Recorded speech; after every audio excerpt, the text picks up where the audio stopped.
We're going to go ahead and talk about Dionysus. So, so we'll go ahead and begin. Hi, Terry. Okay. All right.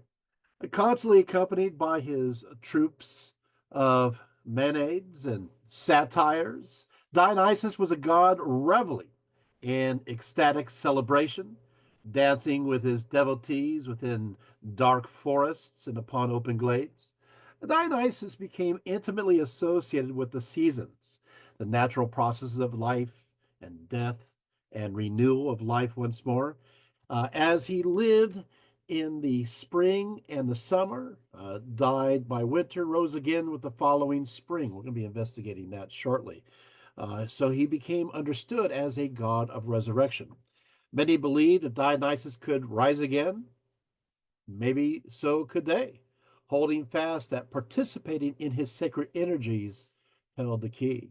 But what exactly were these mysteries, and how do they influence the history of Western religious thought? And how does Christianity fit into the picture? And so for the most part, scholars at least agree that Dionysus was usually depicted as a god of wine, of fertility, and of vegetation. Dionysus is intimately associated with the seasons, with the processes, as I mentioned, of life and death, and the return to life so woven within the natural realm. Hence, hence he is a god of renewal.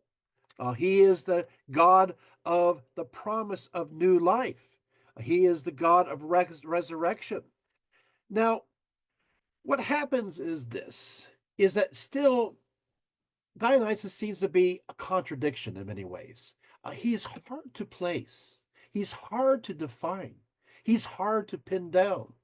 Uh, and so you're going to hear a myriad of voices of my own, hopefully not coming just from me, a myriad of voices of scholars having a very deep disagreement of trying to understand who Dionysus was or was to be understood as. And I kind of have to laugh because I think Dionysus would be laughing at that too. that he has entered into the realm of liminal spaces, places that are not uh, something that is fully understood, not civilized, not pasteurized. So you would, so be it. So, in fact, Carl Carini, a very famous scholar, notes that no other god of the Greeks is as widely present in the moments of nature of Greece and Italy as this sensuous tradition of antiquity as Dionysus. And yet, he is so hard to define. So let's go into the origins of this mysterious god.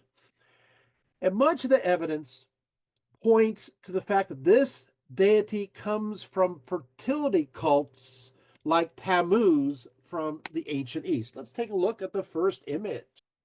Okay, so Tammuz, also known as Dmuzit, was a Sumerian shepherd god and the consort of Inanna or Ishtar. As his wedding gift to her, Tammuz brought her pails of milk yoked over his shoulders. Now, according to one version, let's go to the next image, one version of the central Mesopotamian myth, Inanna, the consort of Tammuz, decided to journey into the underworld, possibly to claim this realm as her own. But in order to pass below, she was required to offer either one of her articles of clothing or one of her pieces of jewelry before each of the seven gates as she descended, stripping her of her powers gradually, hence, of course, her immortality in the process, making her as defenseless, as a human. At the time, Ereshkigal was mourning the loss of her consort, Gugulana, also known as the Bull of Heaven, and seemed distracted enough in her grief to allow Inanna to sit on her unoccupied throne. Her actions, however, did not escape notice of the other Mesopotamian gods. the Anunnaki, who judged her, took her life from her, and hung her on a meat hook. Tammuz sought to release his consort from the underworld, with only Enki, lord of the earth, responding, with the only way for Tammuz to rescue her was to sacrifice himself in exchange. His descent into the underworld to pay the price for her impiety was considered equitable, and so he descends. He dies, in a sense, while his consort Inanna is resurrected. In one variant version, it was Inanna who realized that the only way she was going to get out was to find another god who could take her place in the underworld, and chose her own consort, especially when she found out that he was sitting on her throne. And so, sending, of course, she sent demons to the upper world to force him to descend. So, in some cases, it's a voluntary sacrifice. In others, it's more compulsive.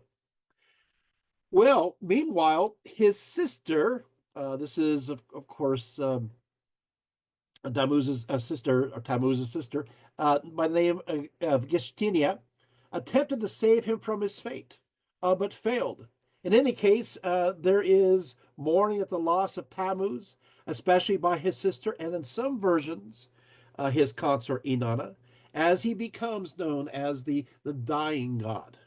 Eventually, a deal is made, with Tammuz occupying the underworld for 6 months of the year, and then resurrecting for the next 6 months, beginning in the spring, with his sister Gestinia taking his place for the next 6 months in the underworld, as Inanna declares, "You, Tamuzi, half the year. Your sister Gestinia, half the year," unquote. And so, like Dionysus, Tammuz was a dying and resurrecting god that did indeed follow the seasons. A little bit of fun trivia here. According to Justin Martyr and other early Christian sources, Justin Martyr was a Christian apologist who lived during the 2nd century. It is interesting to note that he mentions, this is a Christian source, he mentions that the site where Jesus was born in Bethlehem became a cave dedicated to Tammuz. Just throwing that one in for free to get you guys thinking. Okay, so let's go to the next image. Oh, there you go. This right here, it's a pretty good image here of Inanna, and you can see there in all her mightiness, being very happy to be out in the upper world, having sold out her consort, Tammuz, to linger either all the time or at least part of the year in the underworld. Let's go to the next image. Here we go. The earliest reference to the god Dionysus is from the Linear B tablets. That's from Pylos. This is in Crete, dated around 1250 BCE, which demonstrated that the Mycenaeans had already incorporated this god into their pantheon. These tablets refer to both Zeus and Dionysus as jointly receiving libations of honey. Sounds very sweet. From the Aegean Sea, the Dionysian cult spread to Thrace, according to ancient sources, and then, of course, finally reached Greece. So it is a gradual, and Thrace is another location that is popularly connected to Dionysus. Okay, so now let's go to the next image. This is interesting. Look at this image here. Looks like Dionysus is coming out of the thigh of Zeus. What is going on here? Well, I'm going to explain. Now, according to one version of the story, Dionysus was the son of Zeus and Semele. One myth tells how his mother, Semele, died before she could give birth to him.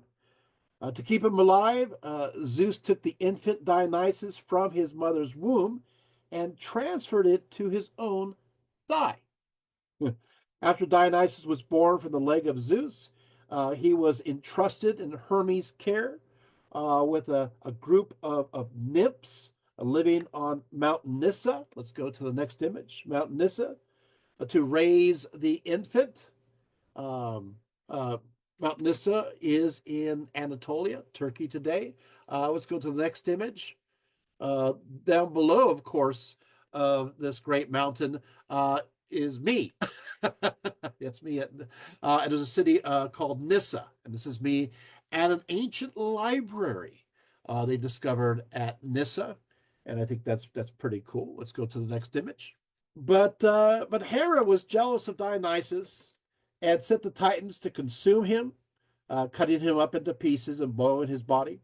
Only his heart remained unconsumed. And so Demeter, in one version of the myth, Athena or Rhea and others, saved it and gave it to Zeus, who recreated his son from the remaining organ. So what is this place? You're looking at this. Yes, I have been here. This is in southern Turkey. This is a city known as Perge, and this is the Fine Theater. In fact, it contains one of the best frieze depictions of the early life of Dionysus, showing a young Dionysus. Let's go to the next image.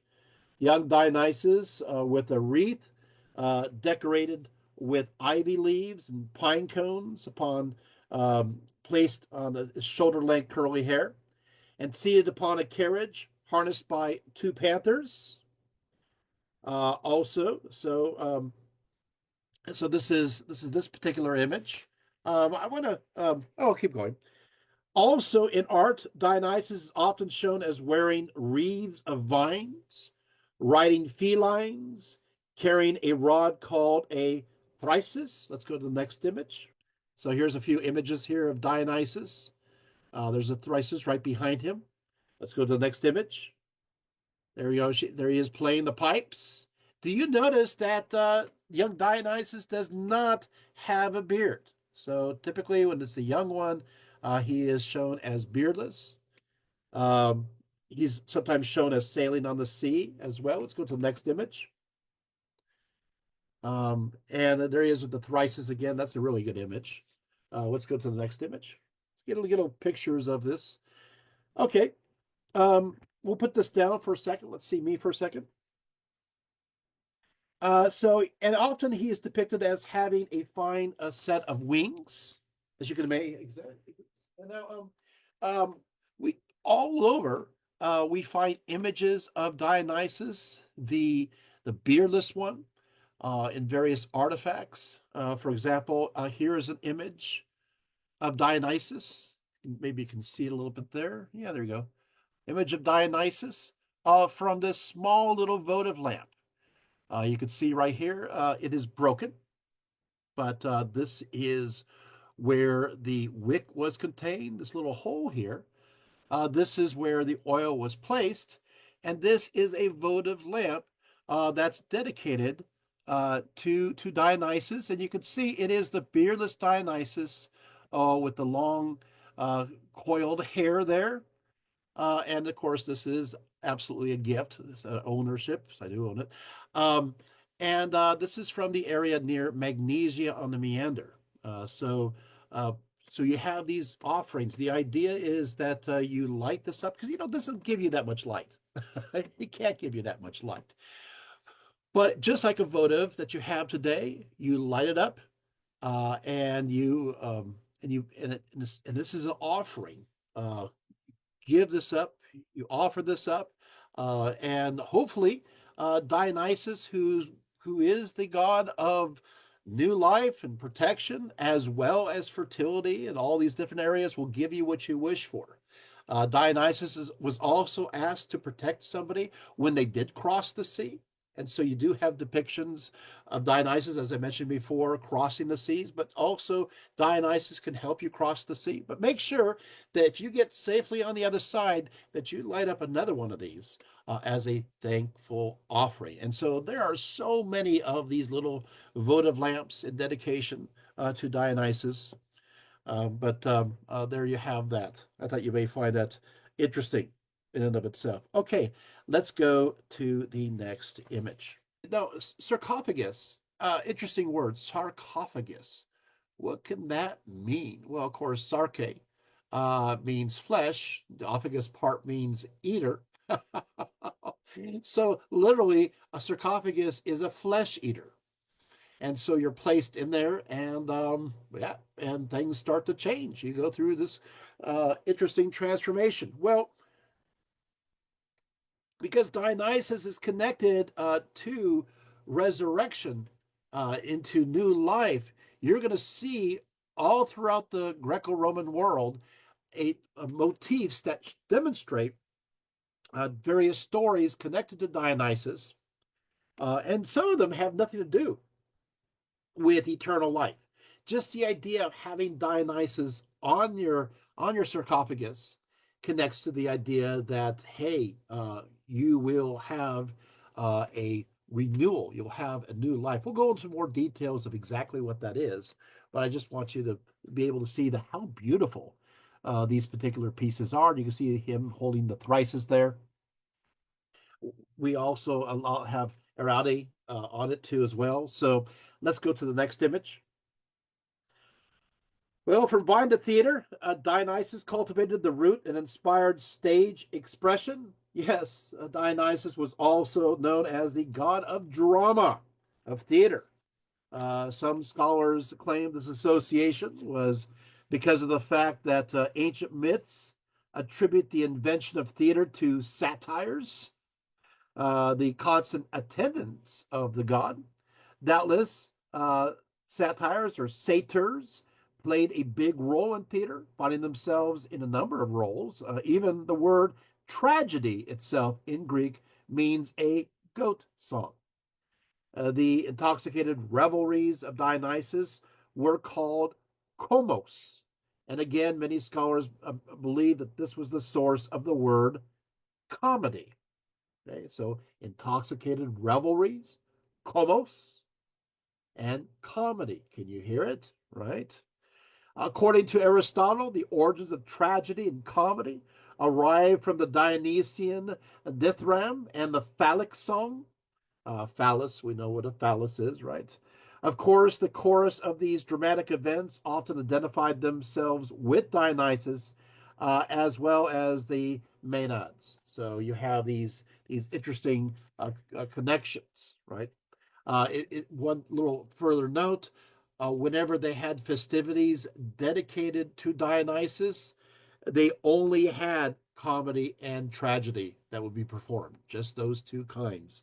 For example, in Athens, Dionysus was the god of various contrasts. He was both the fierce male bull and the gentle, effeminate sage, with golden hair flowing in scented ringlets, his face flushed with wine, and his eyes lit with the charm of Aphrodite, as Euripides says in the Bacchae. He was human and animal. He was masculine and feminine. He was young and old. He was immortal. And yet sometimes he was cut off at his prime. Let's look at me for just a few moments. The story, as he was growing up, it is said that he discovers the grapevine. So that's according to Pseudo Apollodorus, as well as many others. In fact, there are stories of a love match between Dionysus and the youth Ampelos, the grapevine. And apparently, it didn't turn out the way it should, but maybe we should be grateful for that fact. Okay, so sorry. You wanted me here, right? Um, and there's another story where he was driven mad by Hera, which probably is not that unexpected because Hera had a certain way about making a lot of people mad. And so he wandered into Egypt and to Syria. There's stories that appear that connect him with similarities to the god Osiris, as well as the Phoenician god of wine. They're just because, well, Dionysus originated, much of the ideas of Dionysus originated from the East. And so you couldn't help see these similarities. So, what do the ancient Greeks do, and as well as others from Asia Minor? We'll just make a story to show the connection, to show how they are put together. There's another story where he falls in love with the goddess of Beirut, Beiroi, as influenced by Eros. Eventually, Poseidon gets her, but there you have that. Um, he does go to India at one point. There is, in fact, he's part of a campaign against India and the Amazons. There's all these great, great stories. He was also taught the orgies, accordingly, by the goddess Rhea, or Rhea Cybele. Rhea and Cybele, these words are used interchangeably for this particular goddess of Phrygia. Pseudo Apollodorus says as follows. He says, after he went to Cybele of Phrygia, there he was purified by Rhea and taught the mystic rites of initiation, after which he received from her his gear and set out eagerly for Thrace. Um, there was indeed a connection between the orgastic cults of Dionysus in Greece and that of Cybele and Samotheus, that is in Asia Minor, that really needed to be addressed too. And so these stories kind of brought these together. Euripides kind of tells a bit more about this. He talks about the Corybantes of Cybele, he says, with thrice helmet invented for me in their caves, this circle, this castanet, covered with stretched hide, which is a companion, right?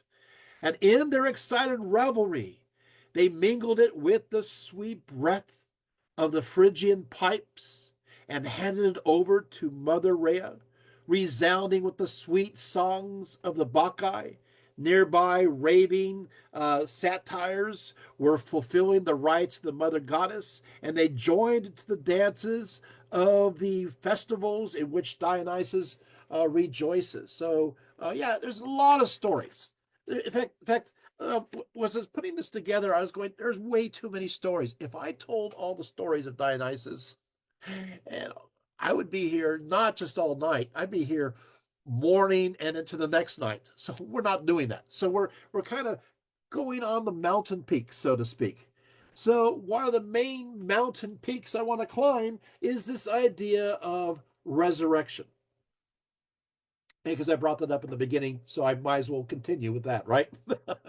So, as a dying and resurrecting deity, Dionysus was quite familiar with the realm of the underworld. One of the stories related to this theme involves his mother, Semele, and as discussed, Zeus fell in love with this mortal woman and visited her secretly in the guise of an eagle. That's Zeus, right? Eventually impregnating her with Dionysus. Hera, as the very jealous wife of Zeus, was not pleased at all when she heard about the affair and appeared to Semele in the form of an old crone, acting as if she wished to become her friend, and as friends do, to share their secrets. Semele told Hera, in the form of a crone, that her lover was none other than Zeus himself. Hera acted like she did not believe her. No, that can't be true. But Semele kept on insisting it was true. No, Hera. Yet after a while, Semele began to be uncertain herself, not sure whether Zeus was really her lover or not. And so when he appeared to her, he asked him to grant her one favor, swearing to do so upon the sacred waters of Styx itself. Will you promise? Oh, no. He quickly agreed. Yeah, I'll do it. Uh, yeah, well, But when she asked that he should reveal himself in all his glory directly to her, Zeus tried to get out of the deal, warning her that this was a very bad idea, attempting to convince her to ask instead for maybe some small signs of power, like seeing one of his smallest lightning bolts. Over that. But she insisted, and so Zeus revealed herself, himself, excuse me, in all his glory, a power no mortal can survive. The result, Semele was instantly consumed in flames. Now Dionysus sought to free his mother from her fate in the underworld, believing her death unfair because it was, after all, by Hera's deception. And so and I totally get that. I totally understand that. Okay, so there you have it. But but of course, let's go to the next part. Um, let's go to the next image. Show a few images here, but oh, I want to before I go there. Here's some good pictures of Dionysus. Let's go through this one. That's good. Let's go to the next picture. There's another picture of Dionysus without the beard. Very good. Next image. There's another one. You can see part of the delta there, right? Go to the next image. Yeah, well, this is what happened. Yeah. You don't want to see Zeus in all his glory. All right, so there we're caught up there. Let's go to the next image. So to save his mom, um, Dionysus needed a guide and found him in a shepherd by the name of Prosimnus, who lived along Lake Alconian, a body of water considered bottomless because it was believed to have an underwater entrance to the realm of the dead. Um, you know, Lake Alconian was located on the Peloponnesian Peninsula, south of Argos, but it has kind of dried up, but there's a remnant left, and you're looking at it. So here's the remnant. It's kind of turned into like a little swamp, not really seemingly the bottomless lake that was described in ancient times. But hey, let's as you look at this pond, let's hear Pausanias and his description of this mighty lake. Uh, he says, there is no limit to the depth of the Alconian lake, and I know of nobody who, by any contrivance, has been able to reach the bottom of it since not even Nero, who had ropes made several stades long and fastened them together, tying lead to them and omitting nothing that might help his experiment, was able to discover any limit to its depth. This too I heard, the water of the lake is to all appearances calm and quiet, but although it's such to look at, every swimmer who ventures to cross is dragged down, sucked into the depths, and swept away, says Pausanias. Yeah, today he'd be just be sinking in mud. Next image. Yeah. So, by the way, that's the ocean beyond. Ironically, the lake actually did silt up in the 19th century and is nowhere to be found today. So much for being bottomless. The lake was believed to be the home to let's next image, Lernaean Hydra, a serpentine water monster with multiple snake-like heads. If someone cut off one of the heads, two magically grew in its place. Yet the Hydra could be killed if all the heads were cut off before they regenerated. And Hercules managed to do this in his second labor. More importantly, Lake Iconium was the site of special ancient mysteries dedicated to Demeter, making the lake sacred both to the Greek earth goddess and Dionysus in association with the underworld. So this is well, was the lake that led to the underworld, where he wants to go and save his mother. Um, yeah, let's look at me for a little bit here. Okay, so what happens is this: he's going to retrieve. So Dionysus went on board the shepherd's boat, as he rowed out to the center of the lake, to the approximate location that was directly over the entrance to Hades. Now, Prosiminus loved Dionysus, and he betrayed his secret of the entrance for one special request, that upon his return from the underworld, Dionysus would make love to him. Different versions of the story follow. In one story, Dionysus takes so long in the underworld that Prosimon was deceased upon his return. In another version, Dionysus returned, and while Prosimnus waited for the fulfillment of his vow, the god of wine either completely forgot him or intentionally delayed so he would die before he had to owe up. In any case, gods and humans were still subject to their vows, even if they were not quite fulfilled in the way originally intended. And so Dionysus went to his tomb, found a piece of wood, carved it into the shape of a phallus, and, well, sat upon it there and so fulfilled his promise. Okay, these stories, right?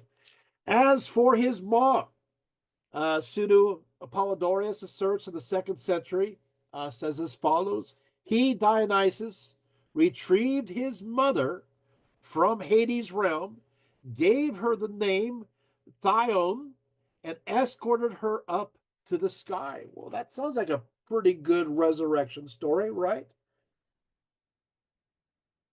According to Diodorus Siculus in the 1st century BCE, Dionysus was able to save his mother via his own powers of regeneration. The myths relate that Dionysus brought up his mother, Semele, from Hades, and that sharing with her her own immortality, he changed her name to Thyone. That's a quote from the 1st century BCE. So, yeah, there's a good news there, right? The Greek traveler Pausanias had difficulty fathoming that Zeus would even permit his love to be killed in the first place, saying in his description of Greece, written in the 2nd century, in the temple of Artemis at Troizenos in Argolis are altars to the gods said to rule under the earth. It is here that they say Semele was brought out of Hades by Dionysus, and that Hercules dragged up the hounds of Hades. But I cannot bring myself to believe even that Semele died at all, seeing that she was the wife of Zeus, unquote. From this reference, we know the Greeks believed that while Dionysus entered Hades by way of Lake Iconium, he returned with Semele at Trozenos near Argos. Now, as early as the 5th century BCE, that's a pretty long earlier, Pindar writes as if the entire matter of Semele's death was over and her current immortality assumed as a reality. Remember, in this talk, we are focusing a lot on the resurrection aspects connected to Dionysus. So I'm going to read what Pindar has to say. He says, such is the tale told of the fair-throned maids of Cadmos who suffered mightily, but heavy woe falls before greater good. With the immortals, Semele of the flowing locks lives still, who died in the roar of thunder, and Pallas, Athena, loves her ever, and Zeus no less, and dearly too the ivy-bearing Dionysus her son, unquote. Another early source, Hesiod and his Theogony, now we're going back to the late 8th or early 7th century BCE, comments on Semele's happy ending as well. I mean, we're really going in there, right? He says, and Semele, daughter of Cadmos, was joined with him in love with Zeus, and bare him a splendid son, joyous Dionysus, a mortal woman, and an immortal son. And now they both are gods, unquote. The ancients believed mother and son were literally together in the heavens. Wow.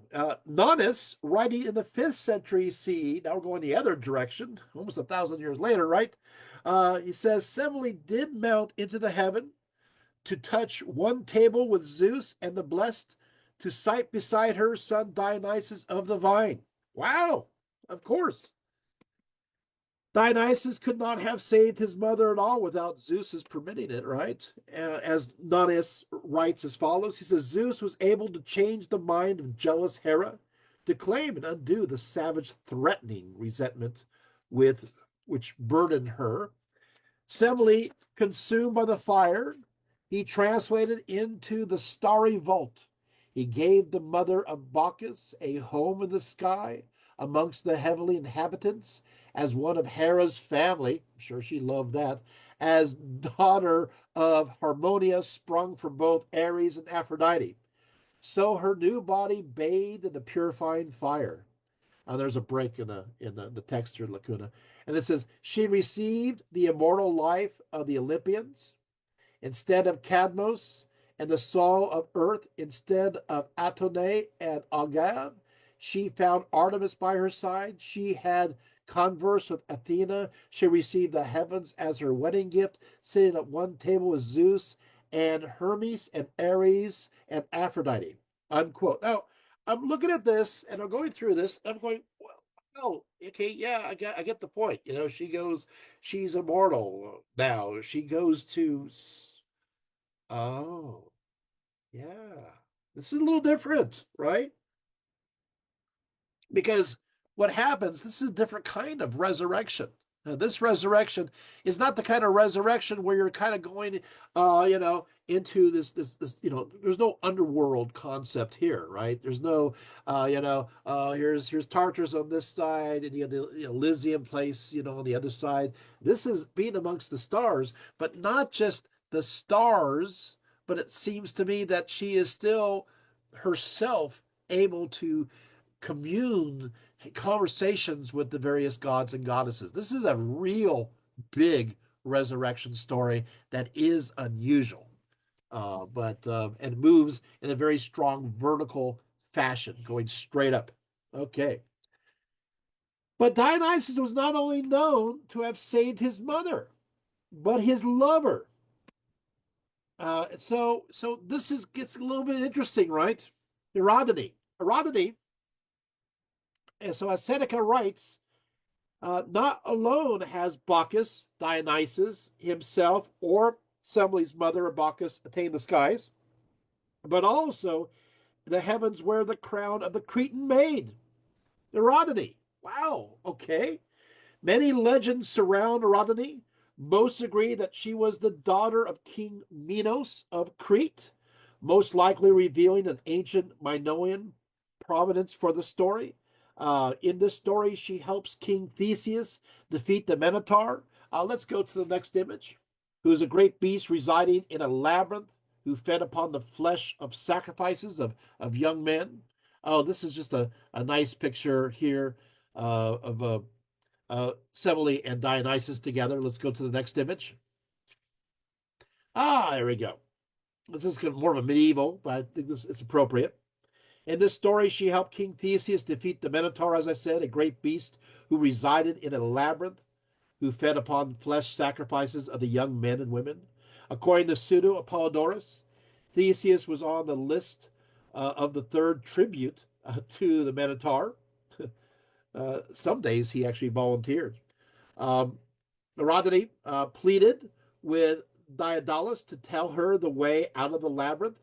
Following his instructions, she gave Theseus a ball of thread as he entered. He fastened this to the door and let it trail behind him as he went in. He came across the Minotaur. Let's go next image.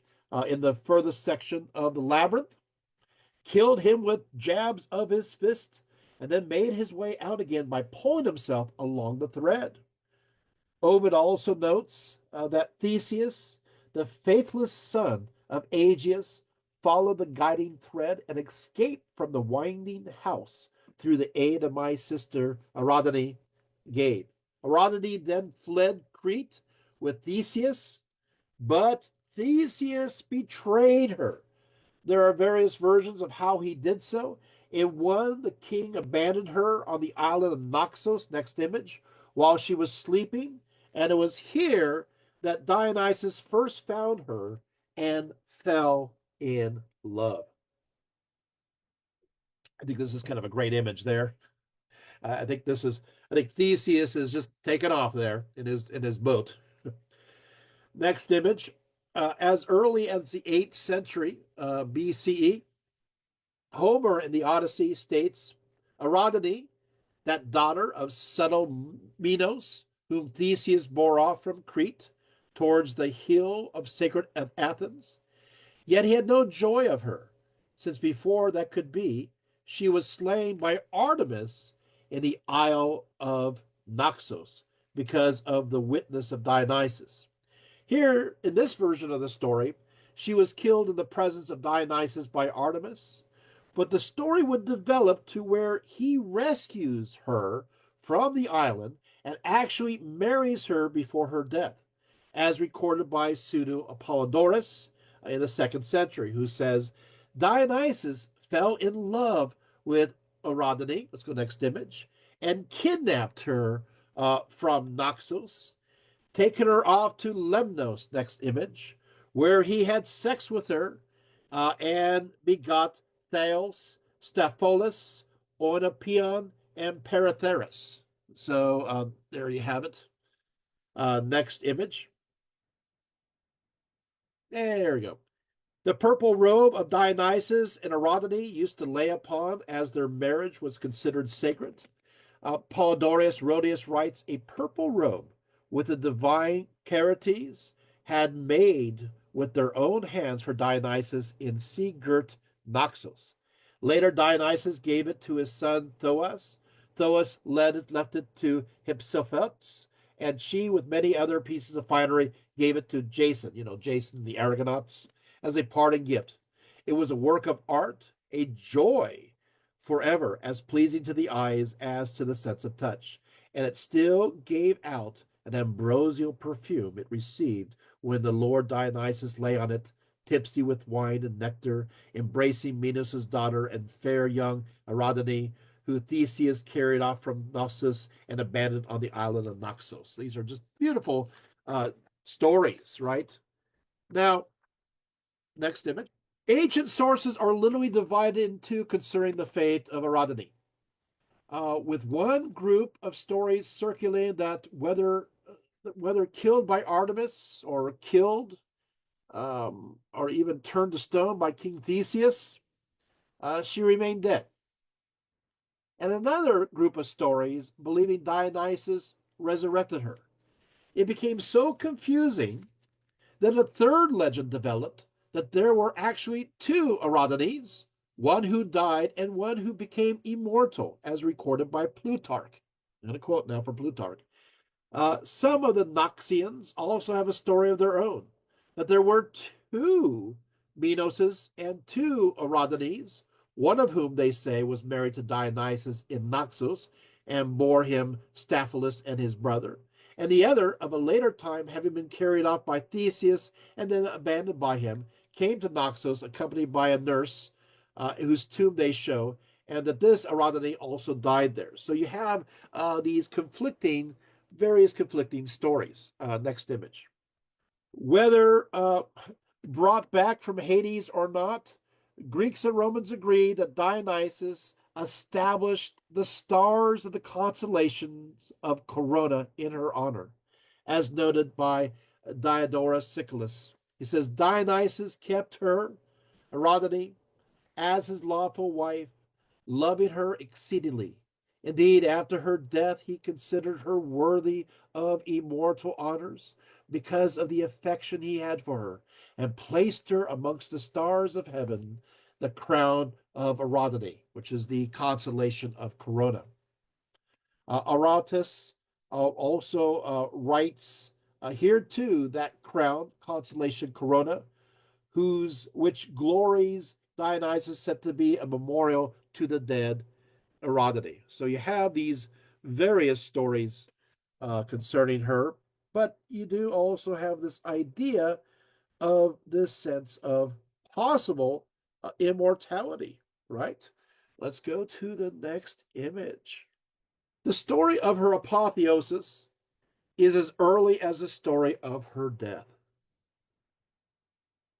And so both traditions appear to have value.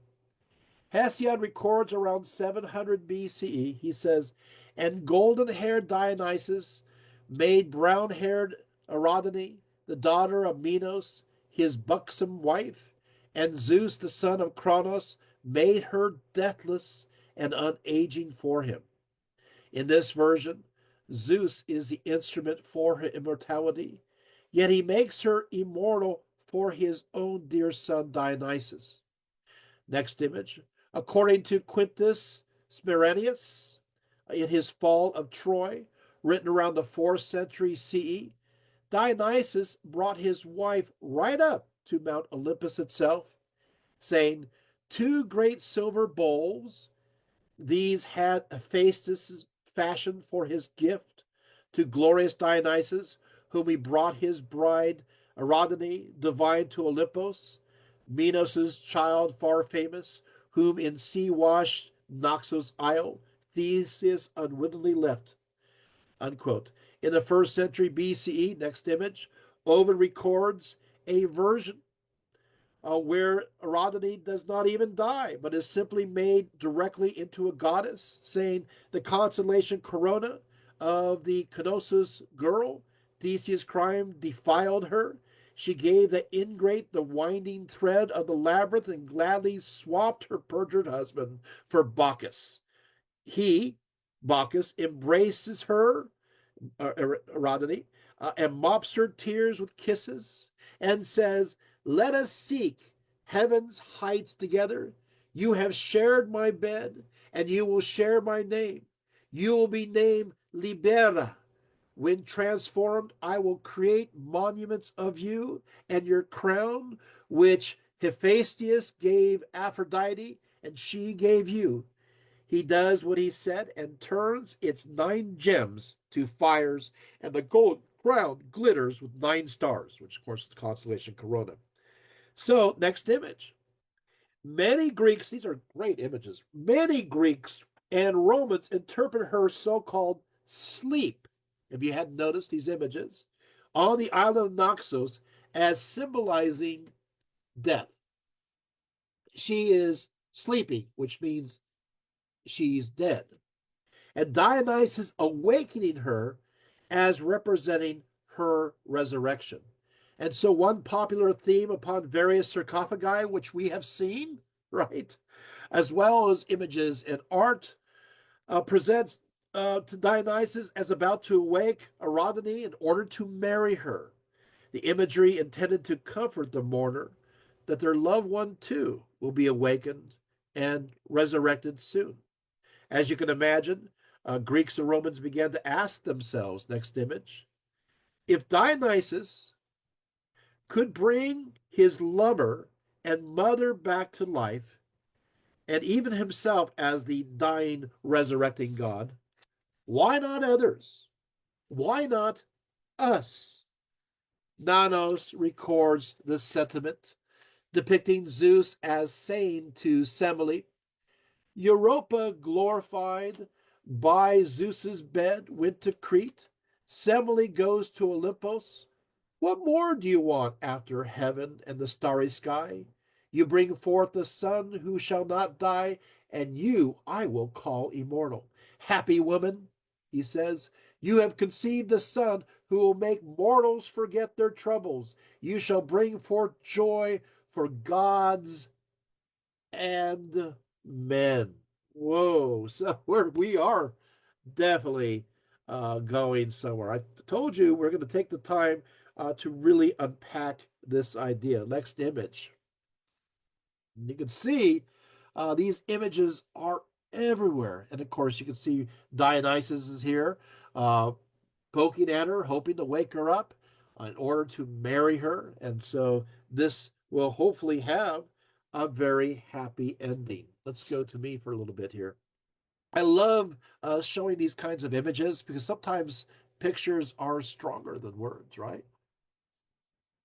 Now, I always like Jane Ellen Harrison, a famous philologist and ancient scholar. And she agreed with anthropologists of her day that Dionysus, quote, is one is in one of his aspects a nature god, a god who comes and goes with the seasons, who has, like Demeter and Kor, like Adonis and Osiris, his epiphanies and recessions. At his very mystic core, I have to say, this great classicist of the 20th century conceded that, quote, Dionysus is a difficult god to understand. Difficult. Walter Burkert, and I actually have some of his own notes over here. He lived from 1931 to 2015 from the University of Zurich in the classics department. Walter Burkert is a little bit more confident about who Dionysus is, declaring as follows. He says, Dionysus can seemingly be defined quite simply as the god of wine and of intoxicated ecstasy. Intoxication as a change in consciousness is interpreted as the eruption of something divine. But the experience of Dionysus goes far beyond that of alcohol and may be entirely independent of it, he says. Madness becomes an end in itself. Ooh, madness becomes an end in of itself. Mania or mania, the Greek word, denotes frenzy, not as the ravings of delusion, but as its etymological connection with memos, which suggests as an experience of intensified mental power. Wow. Nevertheless, Dionysian ecstasy is not something achieved by an individual on his own. It is a mass phenomenon and spreads almost infectiously. Wow, so much there to unpack. But by making the distinction, right, in mania as frenzy rather than delusion, Walter Burkert is attempting to liberate scholarship from the German Romantic notion, identifying two kinds of religions. Have you heard this before? One calm and intellectual. Let's go to the next image. One calm and intellectual, and so Apollonian, and the other ecstatic and irrational, and thus Dionysian. So you see right here in this chart, the god of sun, truth, light, and logic connects to rational thinking. And of course, the Dionysian tendency is the god of wine, festivals, madness, chaos, irregularity, blur the boundaries of self and nature. And so you can see that there's this strive between that which is of a dream, which is the most Apollonian states, and of course between that and nature. Dream and nature, also perhaps civilization and also nature. Let's go to the next one. In fact, it's used all the time in characteristics of various books. So, Apollonian thinking, right? If you're Apollonian, you are a thinking person. If you're Dionysian, you're feeling. If you're Apollonian, you're self controlled. If you're Dionysian, you're passionate. If you're Apollonian, you're rational, you're logical. If you're Dionysian, you're irrational, instinctual. If you're Apollonian, ordered. Dionysian, chaotic. Apollonian, the dream state. Dionysian, state of intoxication. Apollonian, principles of individuation. Dionysian, wholeness of existence. Apollonian, value for human order and culture. And Dionysian's a celebration of nature, right?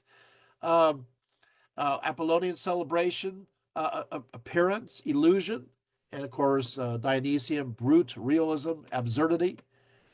Apollonian, plastic and visual arts. Dionysian, it's music. Yeah. The musicians are the ones who are the Dionysian ones. Apollonian, of course, the Apollonian people have music too. Come on, it's just more structured. Um, Human beings as artists, right? And Dionysian human beings as the work and glorification of art. So you have this duality that will be used throughout. It's actually started as early as the 18th century, and it was used for literary criticism uh, by of just in general, not just ancient sources, but in general. So you'll see this all the time, and this will of course go into even into the 19th century, early 20th century. In fact, Nietzsche was very much into emphasizing these kinds of ideas, and Derrida was very busy destroying it. So there you have it. Um, let's take this down temporarily here. So we get the idea. Now, in E.R. Dodds, you're wondering who in the world E.R. Dodds is. He's actually an Irish philologist and classical scholar from Oxford University. So, great source. Lived from 1893 to 1979. E.R. Dodd's estimation, this mass phenomena of Dionysus, similar to what he calls the dancing madness, was connected and in phenomenology to what happened throughout Europe in the late medieval and early modern periods. Let's quickly see this next image. So many constitute this as a psychological state of mind, right? As much as a particular religious system, right?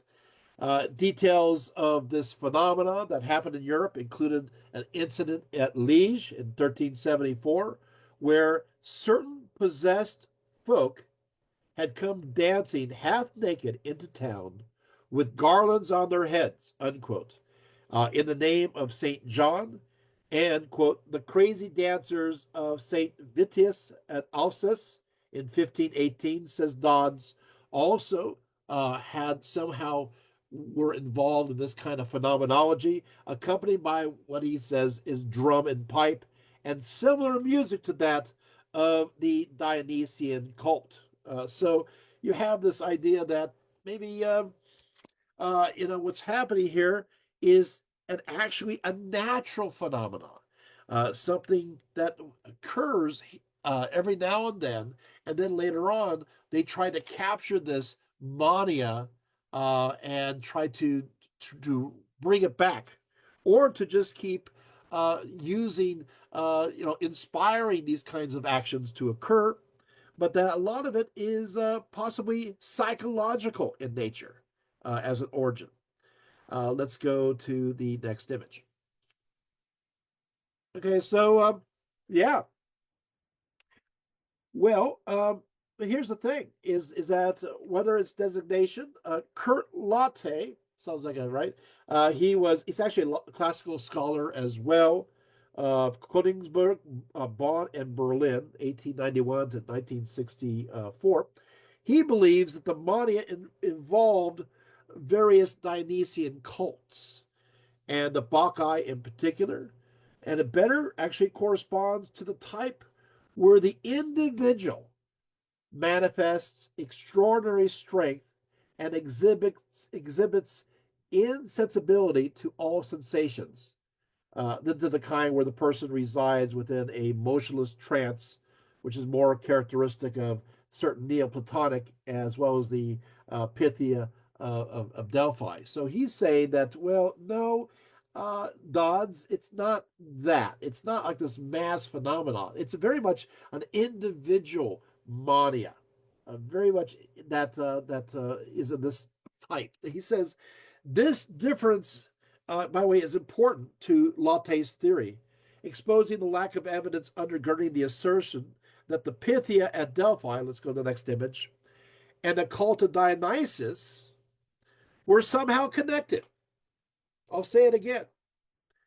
The lack of evidence undergirding the assertion that the Pythia of Delphi and the cult of Dionysus were somehow connected. Here, he explains the sharp contrast between the type of mania experienced by the prophetess of Apollo and the Bacchic initiate. He states that for the Pythia, it was, quote, hardly advisable to sit on a tripod while your body goes through spasms and convulsions of a Bacchic ecstasy, unquote. Also, Latte contends that the Bacchae, quote, nowhere are said to tell the future, unquote. And furthermore, quote, the month when Apollo is absent from Delphi and Dionysus is the center of the cult, actually during this time, no oracle is given at Delphi at all, unquote. Of course, one must be careful, I'm saying, of such sweeping generalities. And while the Bacchae form a Dionysian cult and may not display the kind of serene mania visible at Delphi, Orphism, which we'll talk about soon, arguably a Dionysian cult with a more literary and poetic concentration, may figure in closer relation to the mania of calm divine inspiration. So there is a connection if you're connecting with the Orphic mysteries connected to Dionysus, as opposed to the more ecstatic form that we see with the maenads and Bacchanalia within the context of the more frenzied form. There are many different flavors of cults of Dionysus, and so it's kind of like almost like one-sided. One final point: Latte's insistence that the Bacchae are not shown to reveal the future seems to contradict, I say, this is my commentary, what Euripides says in his play. I'll just quote Euripides.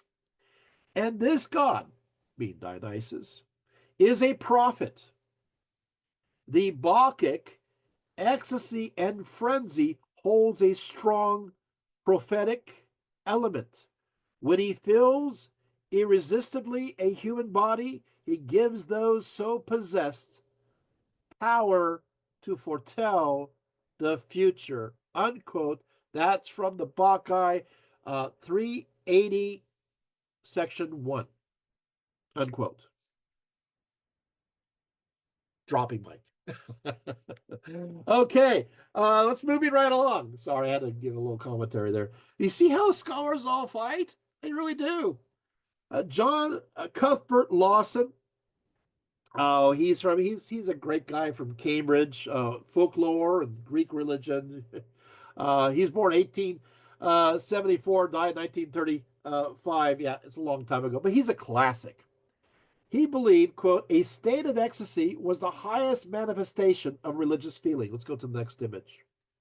Asserting that, quote, this spiritual exaltation was the deliberate aim and end of Bacchic and other orgies. So spiritual exaltation is the goal.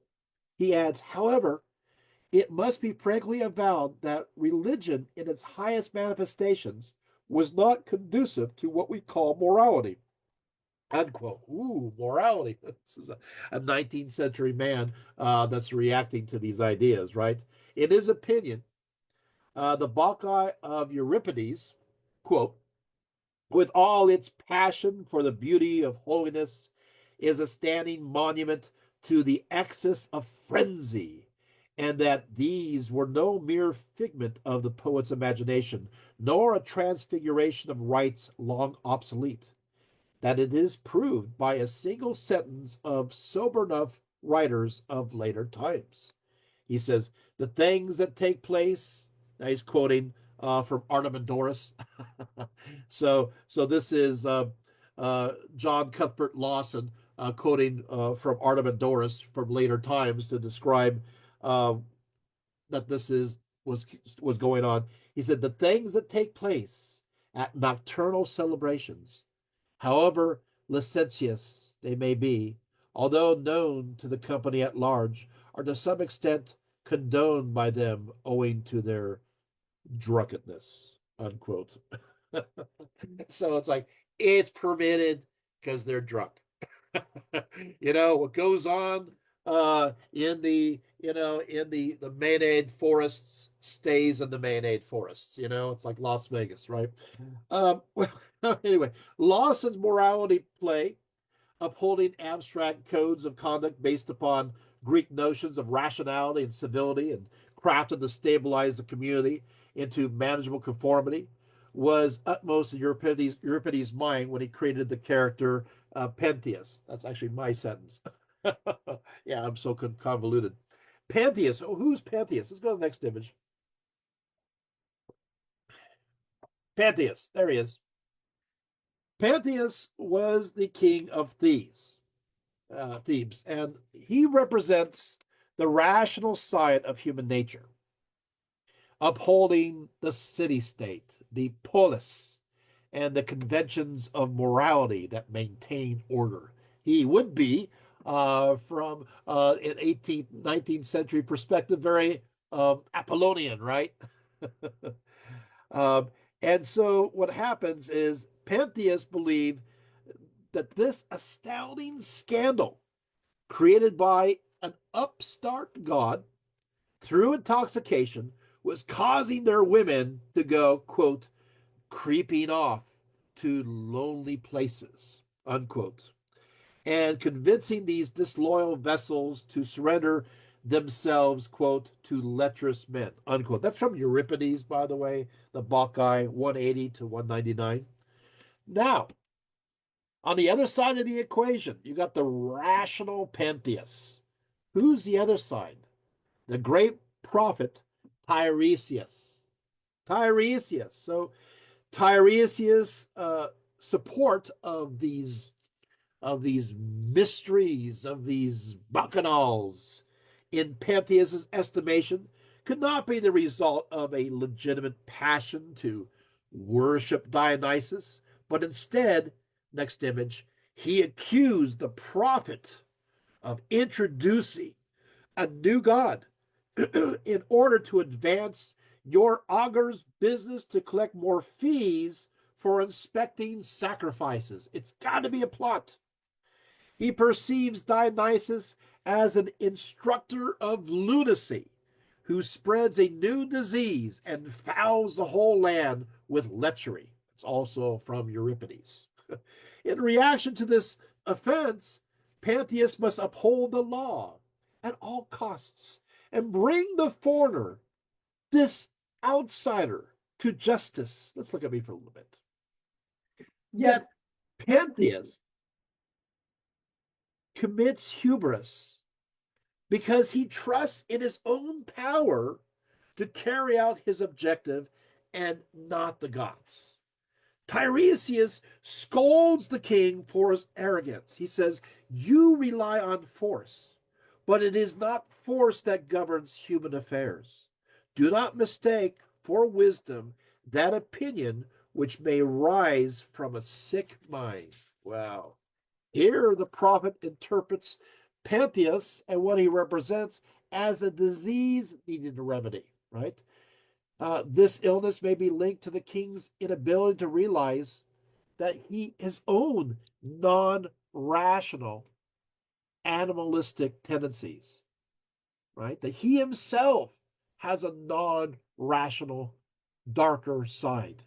In any case, Dionysus realizes that his ultimate revenge, when he uses the king's incessant inquisitive nature for knowledge against him, perking his curiosity of the Bacchic rites to the degree that Pentheus is willing to demand the arrest of Bacchus himself, of Dionysus. I'm going to arrest you. Well, but his guards arrest instead this guy by the name of Ecotes of Maeonia, who was a sailor, who declares that Dionysus, hey, is indeed divine. In fact, his crew tried to capture Dionysus, and Dionysus turned them all into dolphins, which is not too bad. I mean, dolphins are pretty cool, right? But of course, the king does not believe and throws him into jail. And so what happens is that he's going to go ahead and since his guards are not helping at all, he's going to deal directly with Dionysus. Next image. And so he goes out, tromps it out into the forest. You can see what's going to happen now, right? And runs into a Bacchanalia, and these women, these maenads, and they're in a state of, well, ecstasy, and whirling about, and so the participants uh, thought that he was actually a boar, and they proceed to tear him apart with their bare hands. Next image. Apparently, uh, this was a popular theme for many vase makers. This one's pretty gross. You can see that his top part is there, and he's kind of torn asunder there. There's another Opian. He is Oppian. That's not Appian, but Opian. He is a virgin, where it adds that Dionysus actually turns them into leopards, uh, and um, and then Pentheus is turned into a bull. Next image. This is just a great. This is from ancient times. This is really an ancient image of him, a fresco, and you can see he's getting what he deserves for not only. I mean, he's there to literally attack and capture Dionysus, and he runs into Dionysian worshippers. They're not too happy with him. And so this is the end of the so-called rationality, because that which is rational, if it's not balanced, becomes, especially when you do not respect the gods, that which is irrational. And this is what happens to him. Next image. So yeah, very popular. So if Pentheus represents the rational side of man's nature, Dionysus symbolizes, yeah, the irrational or the unexplained nature. In contrast to Pentheus and the newer establishment who he represents, Tiresias, unashamed of his Bacchic dress and ivy wreath, despite his age, let's just look at me a little bit, tells the proud king as follows. He says, "We have no use for theological subtleties. The beliefs we have inherited as old as time cannot be overthrown by any argument, nor by the most inventive ingenuity." He's saying there's some things that are just as old as time, and it's not going to change, no matter what the new ideas are.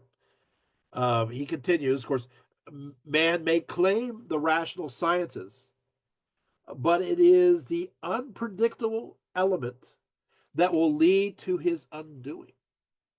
With this firmly in mind, the chorus in this play by Euripides goes as follows. It says, "Blessed is the happy man who knows the mysteries the gods ordain, and sanctifies his life, joins soul with soul in mystic unity, and by due ritual made pure, enters the ecstasy of mountain solitudes, who observes the mystic rites made lawful by Cybele the great mother, who crowns his head with ivy and shakes aloft his wand in worship of Dionysus." Wow.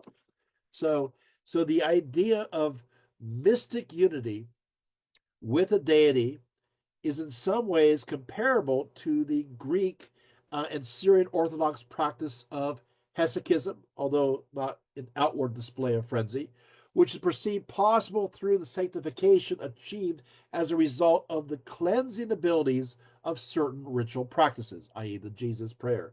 Therefore, one could surmise that the gods are still in ultimate control through what is unexplained and what is mystical.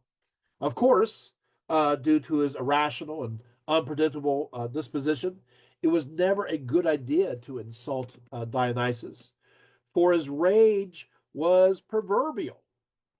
Next image. And he could inflict his madness upon anyone, he deemed as either as tools or objects of his destruction. For example, when King Lycurgus ordered that all followers of Dionysus were to be imprisoned, the insulted god cursed the king with madness as he hacked his own son into many pieces with an axe, thinking he was an ivy plant. Next image. Next, as oh yeah, okay, we'll go there. We'll be there in a second, so we'll keep going. Next, a lord of the seasons. He declared that no rain would fall upon Thrace until the king was dead, and so his own people rose up, seized him, and he was drawn and quartered. This is the kind of power, right? Now let's talk about the maenads. The maenads were women who were introduced by the Dionysian rites into a frenzy with their name meaning raving ones. In Euripides' Bacchae, once in the moment of divine madness, the maenads suddenly had superhuman strength. And they were able to pull out trees by their own roots and could tear animals with their bare hands, including full-size bulls. In fact, in their frenzied mental state, they tore huge animals and ate their meat raw at times. The animal aspect fully animated, you may say, right? No iron was said to be able to injure them, and they were impervious to flames. Next image. According to Plato, in the Ion, once possessed by Dionysus, the maenads were said to have magical powers, able to bring forth water, milk, and honey from the earth through the medium of their thyrsus. You can see the thyrsus right there. Striking at a rock or the ground with these shafts made of the wood of the ivy, as water bubbled forth from the earth, and as honey was described as dripping of their points. Next image. They scratched at the ground, and milky fluid was revealed. The maenads wore fawn skins, wove ivy wreaths around their heads. Next image.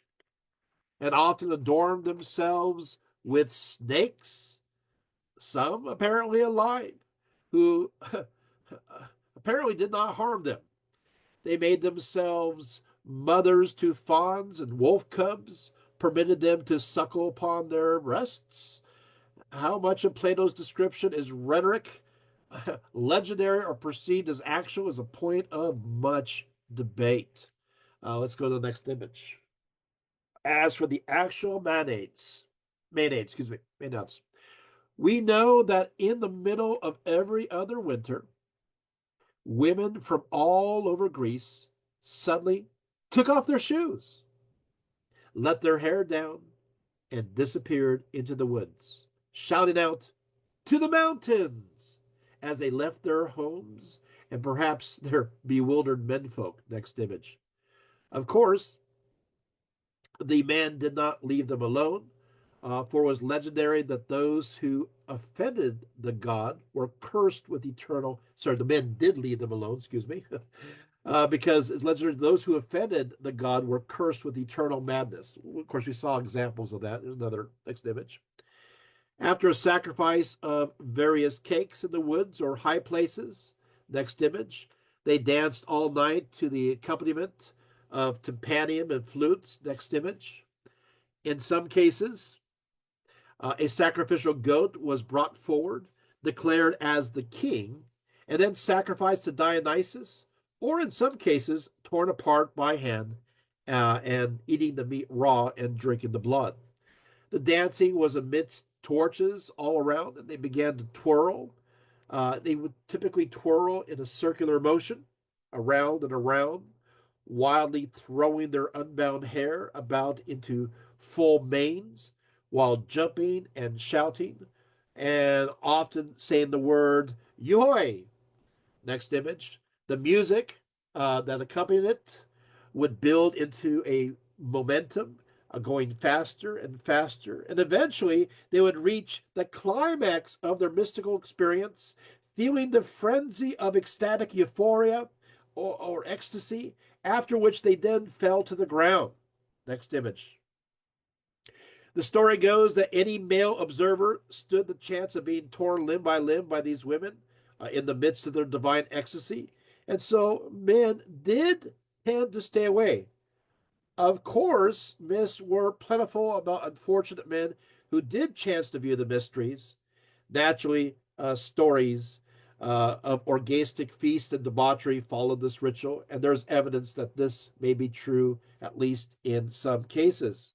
Of course, look at this image, women were not the only ones to celebrate the mysteries of Dionysus. With Euripides saying, this is an image of a male celebrant, with Euripides saying that blessed is the happy man who knows the mysteries of the gods ordained and sanctifies his life, joins soul with soul in mystic unity, and by due ritual made pure enters the ecstatic mystery of solitudes in the mountains, who observes the mystic rites made lawful by Kybele and so forth. So we know that men were still involved. It's just not in that particular ritual. When they're heading for the hills, they are uh, men are staying put, or they'll be torn apart. Next image.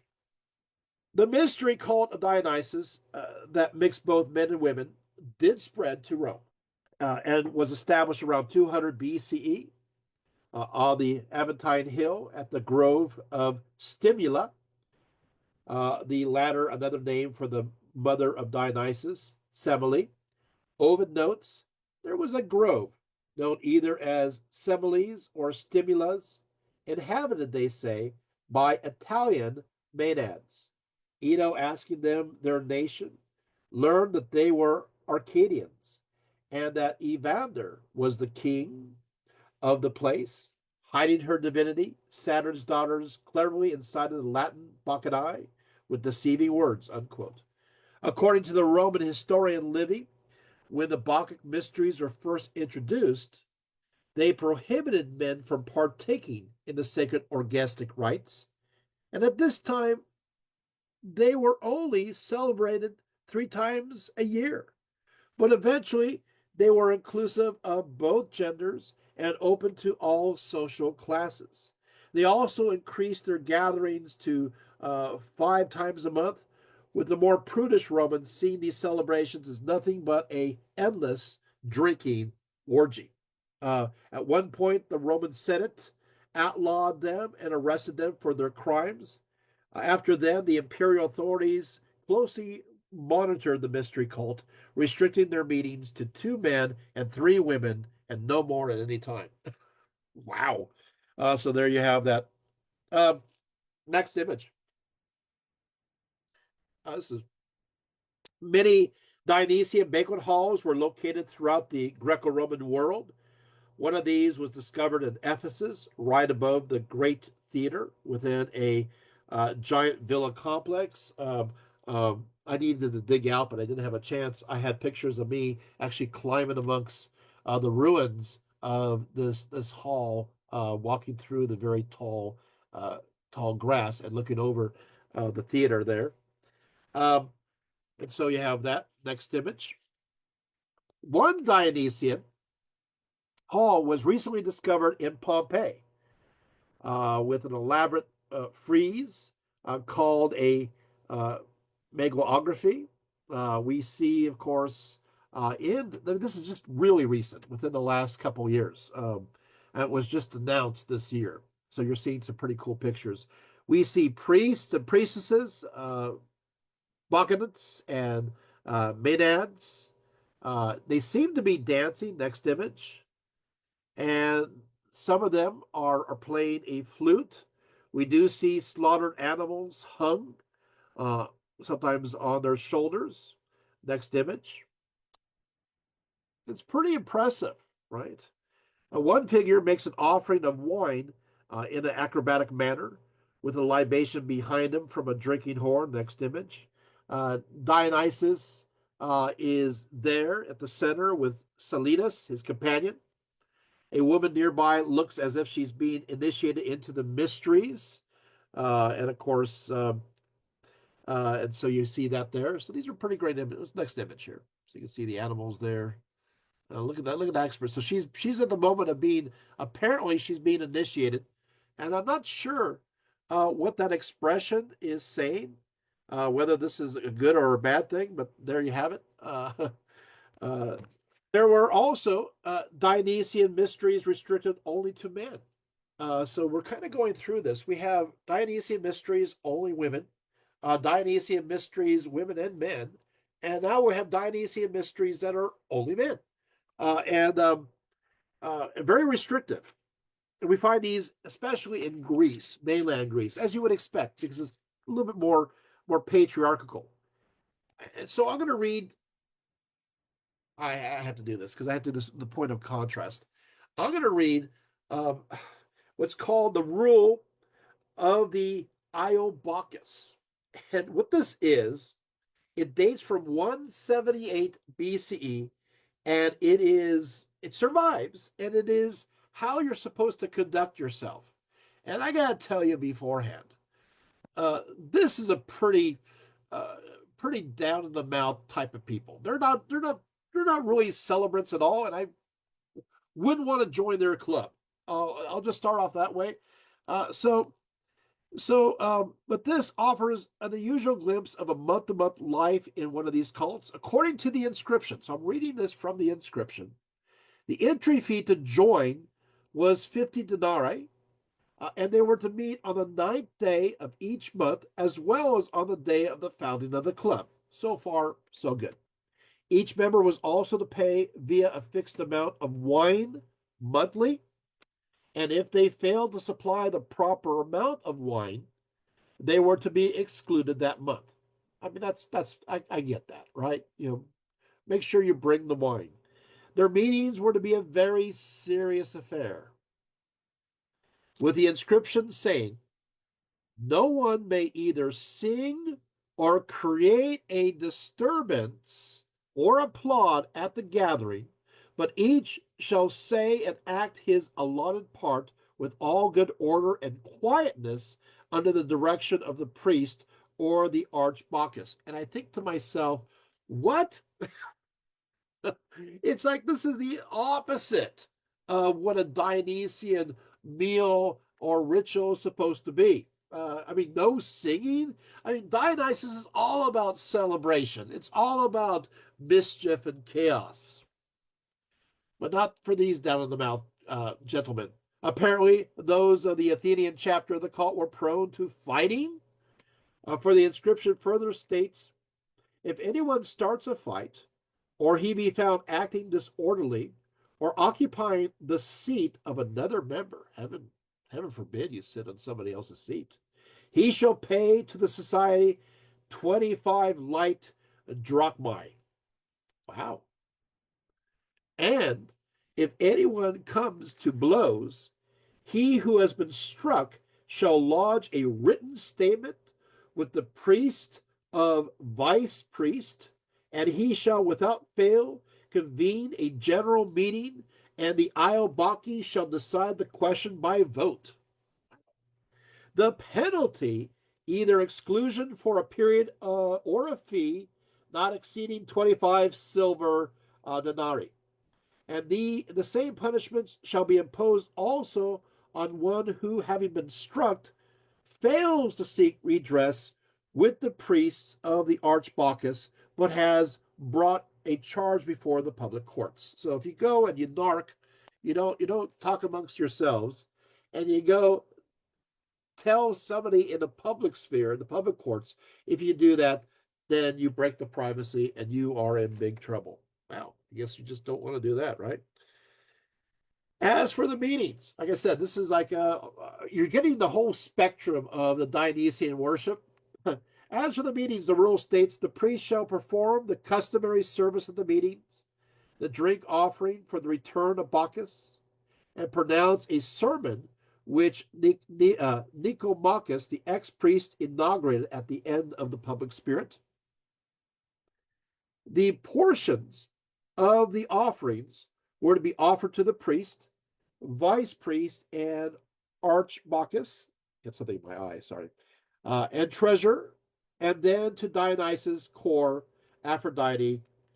Also, if any other occasion, any legacy, sorry, or honor or appointment occurred in the member's life, they were to offer a special drink offering. The rule, the list gives examples of occasions, including marriage, birth, uh, and of course, coming into age and so forth. So the sacred meal consisted of course, bread and wine.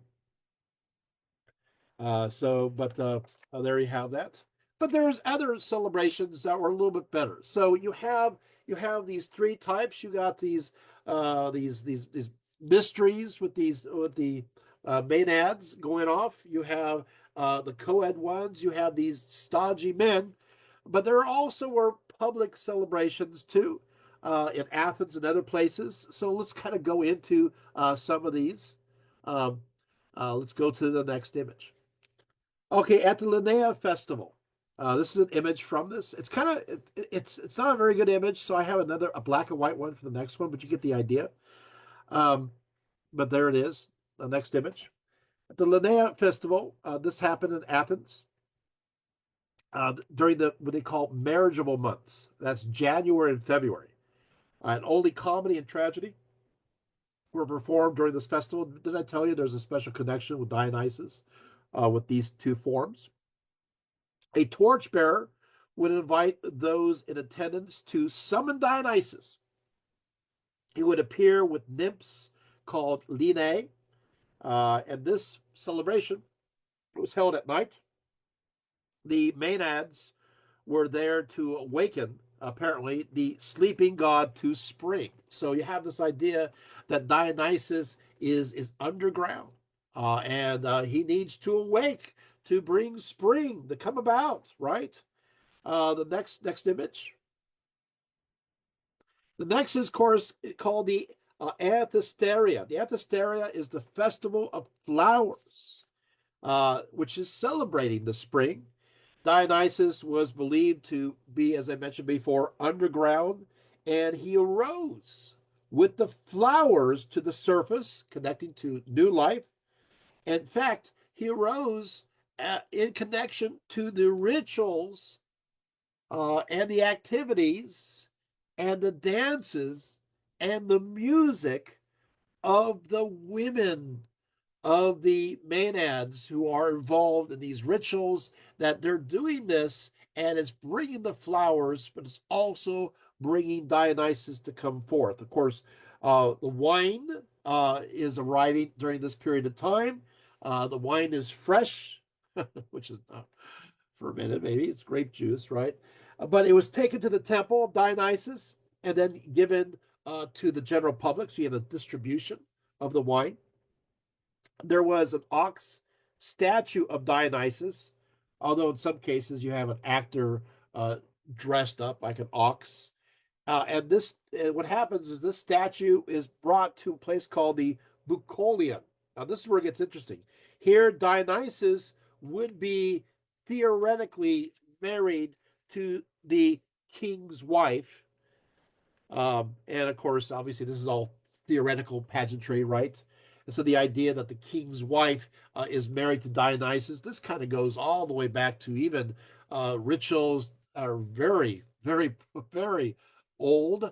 We see this also, this king, it's not the king and a goddess. In this case, is the king's wife and a god that comes coming together to ensure fertility.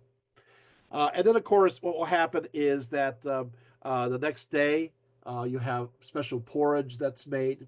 Apparently, it's really good. And then Hermes is presented with this porridge, and then the festival is over. And Hermes actually goes around the streets saying, the Anthesteria is over. Go now, spirits. Go now, spirits. Go now, spirits. So it's the idea that all these spirits are joining them, right? And so we see in this that Dionysus is connected with life, but Dionysus is also connected very strongly with death too. Next image. So this is actually an image from this festival, you know? It seems like kind of a great time had by all, right? And of course, Dionysus is in the middle of it. Looks like they're doing the Egyptian, but okay, let's just keep on going there. Next image. This is I wanted to get this one because this picture is so rare and hard to find. But you can see there's a swinging action of a maenad going on there. This is connected to the great Dionysia, which happens in March. Next image. Here, more of a classical image of it. This lasts for 5 to 6 days. Uh, you won't believe this one. In this one, dancers dance until they all pass out. And they get prizes. It sounds like something that's modern, right? You're going to keep dancing. Whoever's out dances everybody else. What a great time, right? Um, and so what happens also, many make their way towards the mountains, although the first day is about preparation. The second day, you got parades and sacrifices. The third day, you have plays being put on there, and of course, the aforesaid going off to the mountains. The last day, you got meetings, administration. It's like, okay, that was a great festival, right? Okay, so what's planned for next year? I'm not joking. But it's also the time where you get prizes. So you get prizes for winners for various activities. So next image. So it's a fun time that has had my own. Oh, this is another top. So keep this picture up, but take it down temporarily. So this is that but great celebration, right? Like I said. So there's lots of fun, lots of community things that go on. All right. Okay. Now here we go. Of course, central to the Dionysian rituals and the celebrations, especially within a communal setting, in those town halls that I showed you, those the Dionysian halls that we saw at Ephesus. But there's those, of course, at Pompeii, and all over the world are discovering these. Um, the typical meal that you would have, the ritual meal, was indeed bread and wine. That's a central meal. According to Tiresias, there are two powers that are supreme in human affairs. First, Demeter, who supplies humanity with solid food, that being the bread. And after her came Dionysus, Semele's son, counterpart to that of bread, the juice of the grape, unquote. So there's a direct connection to Demeter, connected to the bread, and Dionysus connected to the wine. Of course, the importance of the bread and wine symbolism continues on in the Christian Eucharist, right? In many ways, in fact, Dionysus in the Bacchae by Euripides appears like a Christ figure, because after all, Dionysus has a both divine and human aspect, right? Right, as a mortal mother and a divine dad. And he descends from he comes from a mortal mother, and of course, Zeus, the great father god himself. It may be said that Dionysus literally came out of the divine essence. Now, next image, divine essence, which emerged out of the son of Cronus' thigh. The last one we showed was him emerging. Now he's like standing up there. There's little Dionysus there in the thigh of Zeus. Because of this, the wine god is called, throughout antiquity, the one who is twice born. Twice born Dithyrambics. From this perspective, he is not born once, he is born again. Dionysus also performed many signs and miracles. And when it came time for his trial, he was presented as gentle and humble, and he permits himself to be bound. There's various stories of him going under a trial. He's bound. Yet this gift from the gods is more than sustenance for survival. It is a divine blessing that bestows relief from the daily toil, and gives to life more than simply the bare necessities of life. So something more right there. In fact, Tiresias declares, here we go. Tiresias declares, when mortals drink their fill of wine, the sufferings of our unhappy race are banished. Each day's troubles are forgotten in sleep. For Dionysus himself, a god, is thus poured out as an offering to the gods, so that through him comes blessings upon humanity. Now, I want you to think about this. I'm sorry, I'm having some problems here. I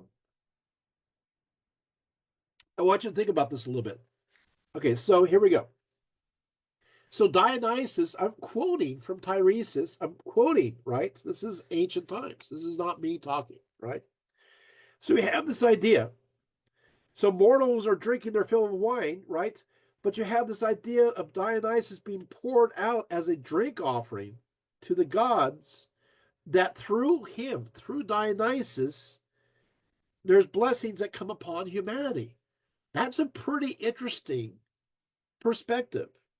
You do have, of course, Paul, as an apostle of Christ, saw himself as being poured out as a drink offering. I'm quoting from um, right here, being poured out as a drink offering upon the sacrifice and service for the faith of the brethren, and count it all, he says, joy.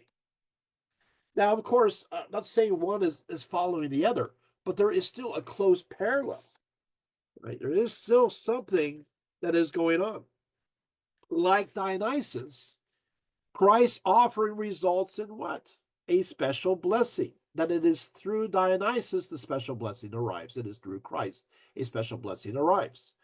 The, the moral is best summarized by the chorus in Euripides' play, who says, quote, that he who best enjoys each passing day is truly blessed, unquote.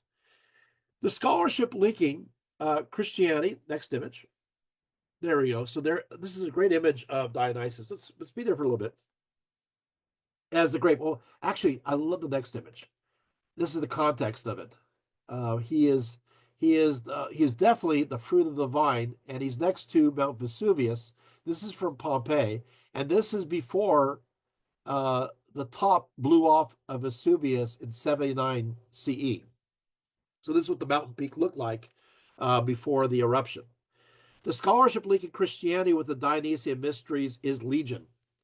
Of course, on the surface, the parallels are worthy of note. Naturally, much of the focus relates to wine symbolism, since Dionysus was the god of wine and constituted an intimate part of his mysteries connected to wine. And of course, the readers of the New Testament will readily admit that Jesus also refers to wine within some very curious contexts. Scholars like Peter Wick asserts that woven within the narrative, for example, of the marriage of Cana story in the Gospel of John, the story where Jesus turns the water into wine is a revelation that he is superior to Dionysus in his miraculous powers.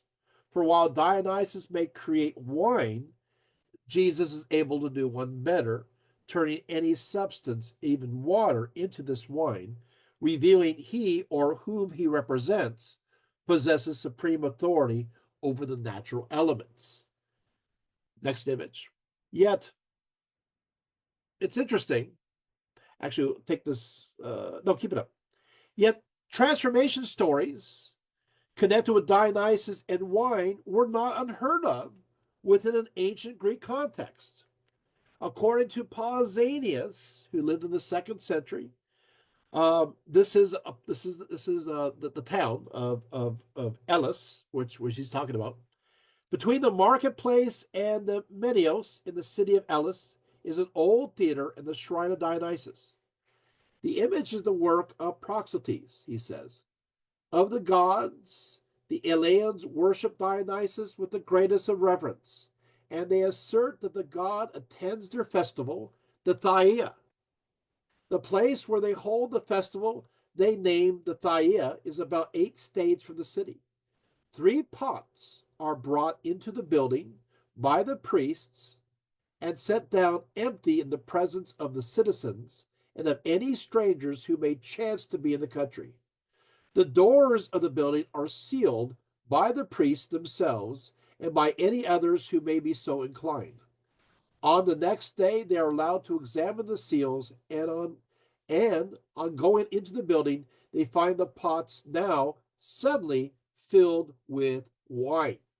I did not myself arrive at the time of the festival, but the most respected alien citizens, with them strangers also, swore that I have said it is the truth. Unquote. So here you have two of the components of the miracle of Cana story, the pots and the miraculous appearance of wine. Just the water part is missing. Scholars since Biltman have argued that the priests filled the vessels with water first, which then in turn became wine in the morning. Whether this is true or not, there are certainly many similarities here. However, more impressive still, next image. According to Pliny the Elder, in his natural history, at both Andros and Teos, this is a picture of the spring at Andros. So I didn't use a generic picture. This is really there. Okay. Water originated from a spring located within the local temple of Dionysus, miraculously transformed into wine on his feast days. So what I find is interesting here is in this case, the water literally turns into wine, right? This is Pliny the Elder. This is 1st century BCE into 1st century CE. So it is, right? Now, when were the dates of these festivities? Well, according to this Roman source and others, it was January 5th and January 6th is when the water turned into wine. Now, it's interesting, perhaps just a coincidence, that according to early Christian calendars, the marriage at Cana, where the water was turned into wine, was traditionally placed on January 6th. Coincidence? While in the case of the pots at Elis, we cannot prove that Dionysus turned the water into wine, the story circulated from Teos and Andros did indeed contain a miraculous change of water turning into wine. But in this case, minus the pots. So where do we go with this? Next image. Why do we go to Greek? I want you to take a look at this. In the Gospel of John, Jesus is said to declare, I am the true vine. Okay. Now, while the closest Jewish parallel of this kind of statement may be found when Jeremiah discussed the vine of Israel, Jesus does not use this self-identification as a metaphor, but rather as an emphatic assertion of his personage, and a mystical personage at that, relating more to the mystical context associated with Greco-Roman mysteries than the Hebrew Bible. And even here, there's something going on here. Take a look.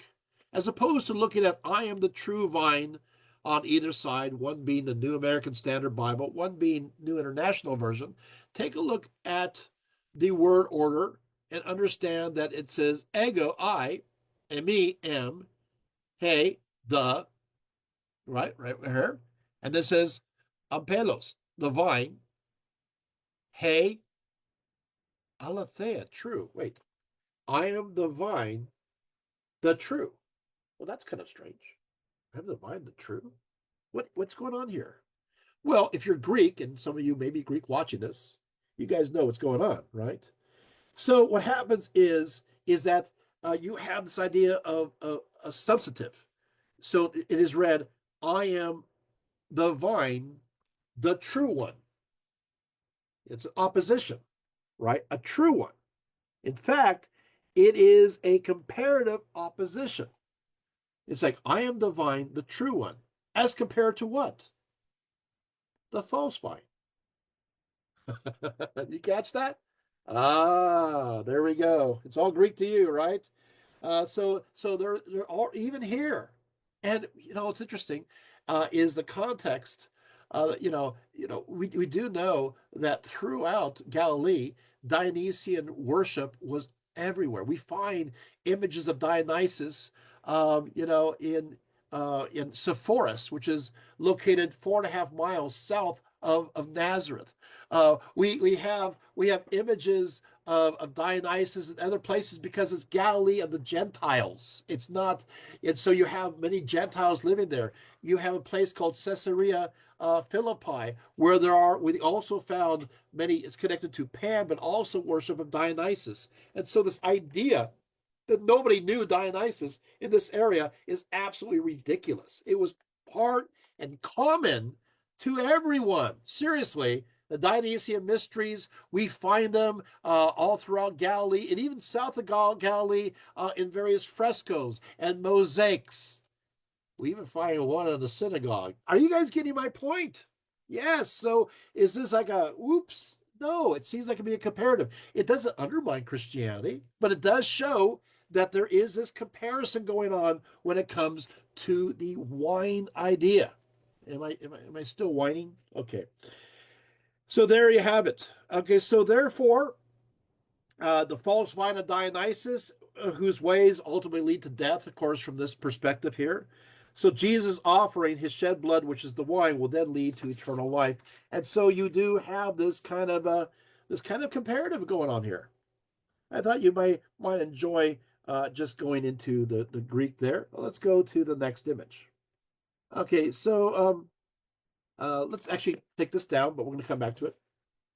If Pantheus represents the rational side of the human nature in the Bacchae of Euripides, Dionysus symbolizes the irrational, or I should say, the unexplainable in nature. According to Tiresias, he says there are two powers that are supreme in human affairs. First, I said Demeter, as I said before, supplies mankind with solid food, and after her comes Dionysus, Semele's son, counterpart to that of bread, the juice of the grape. Of course, the importance of the bread and wine symbolism continues on in the Christian Eucharist. Now, I guess we'll go ahead to the image. Thank you, Margie, for indulging me. I just want to see you guys out there a little bit. One version of a Dionysian feast connects more to the story popularized by Orphism, where Titans sent by a jealous Hera consumed Dionysus. In commemoration of this titanic act, some devotees of the cult were said to have taken a live animal as a substitute for Dionysus, and they tore it apart piece by piece, limb by limb, literally eating the raw meat. Naturally, rumors spread that they did the same with live human beings. Whether this is true or not, that's not the point, although we did see some things happen with maenads, right? So referring to maenads and others as supporting stories connected to, well, cannibalism, right? Here we go. Now, why this has no relation to the Christian Eucharist, it has every relation to the surrounding perception of this Christian commemorative meal, since we know from not just a few sources, but a lot of ancient sources from Roman times, that the early Christians were actually accused of cannibalism. Even Pliny the Younger, as governor of Bithynia, says, yeah, he interviewed one of those leaders, these women who were called deaconesses, and he tortured her. And he found out that they eat food, but he was big discovery of a harmless type. That's a quote, because he thought that they were cannibals too, and he's Pliny the Younger, right? I mean, of course, the fact that Christians would declare that the bread and wine were the body and blood of their Christ naturally led to the presupposition that there was a direct connection between these two rituals. I'm serious. Now let's talk about blood here.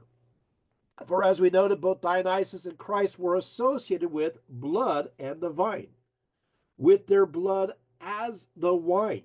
And furthermore, that this blood did indeed represent not only death, but the renewal of life to come. Next image.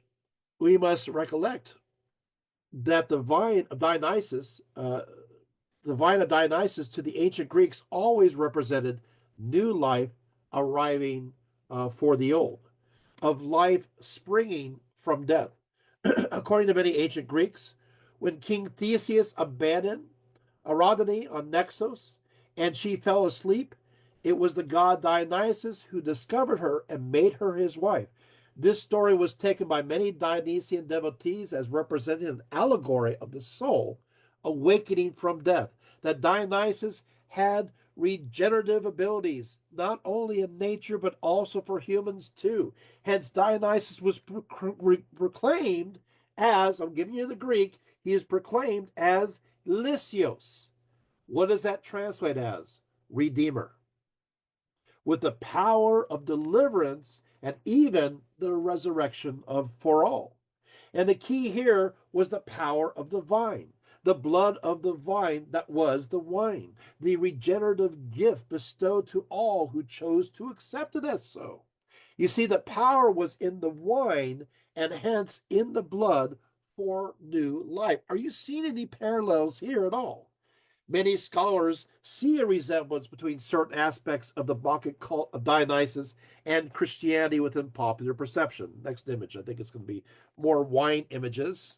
Yeah, I love this is an image of a wine amphora. Next image. That's good. Besides the fact that each of them contain mysteries, both Christianity and the Bacchic variant of Dionysian cult were perceived by the Romans in a similar manner. They were seen as sinister, even devious, in their approach to religion, appealing to women and slaves in society, and most importantly, bent upon sedition. The Roman suppression of the Bacchanalia in 186 BCE, in many ways, resembles Pliny the Younger's treatment of the Christians in the 2nd century. I want to say this twice. The Roman suppression of the Bacchanalia in 186 BCE in many ways resembles Pliny the Younger's treatment of the Christians in the 2nd century in Asia Minor. So what we see recorded by Livy, Livy writes during the 1st century BCE, and what we see written by Pliny the Younger in the first part of the 2nd century has not only parallels, but even has direct parallels to the point of quotes from one to the other. Direct quotes that you can see side by side. So what's happening here is Pliny is looking at how Livy understood the repression of the Dionysian cult in Rome. He's seeing a direct correlation. He himself sees a correlation with Christians in his province of Bithynia. And there's no room or wiggle room around that. So here we go. Pliny also greatly esteemed Cicero, who treated the suppression of the Bacchanalia as a precedent for treatment of any nocturnal rites, and especially those involving women.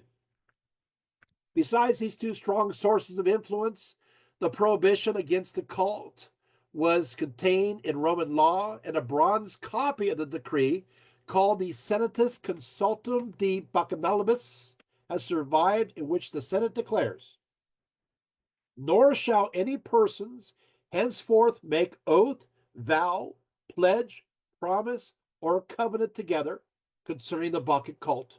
Let no one hold ceremonies in secret, nor do so in public or private or outside the city, unless authorized as above by the Senate." Unquote. That the oath and pledge of the Bacchae, as referred to as the Senatus Consultum de Bacchanalibus still retained a degree of his previous strength is evident in the rule of the Eleubaki that we saw from Athens, right? Following a set of measures against those who would strike a fellow member of the club, an added clause stipulates that punishment shall be imposed also on one who, having been struck, fails to seek redress with the priest or arch-Bacchus, but has brought a charge before the public courts. This demonstrates that even legal concerns were first the business of the cultic club and then the public sphere. Here I'm reminded of the similarity between the rule and the passage of 1 Corinthians.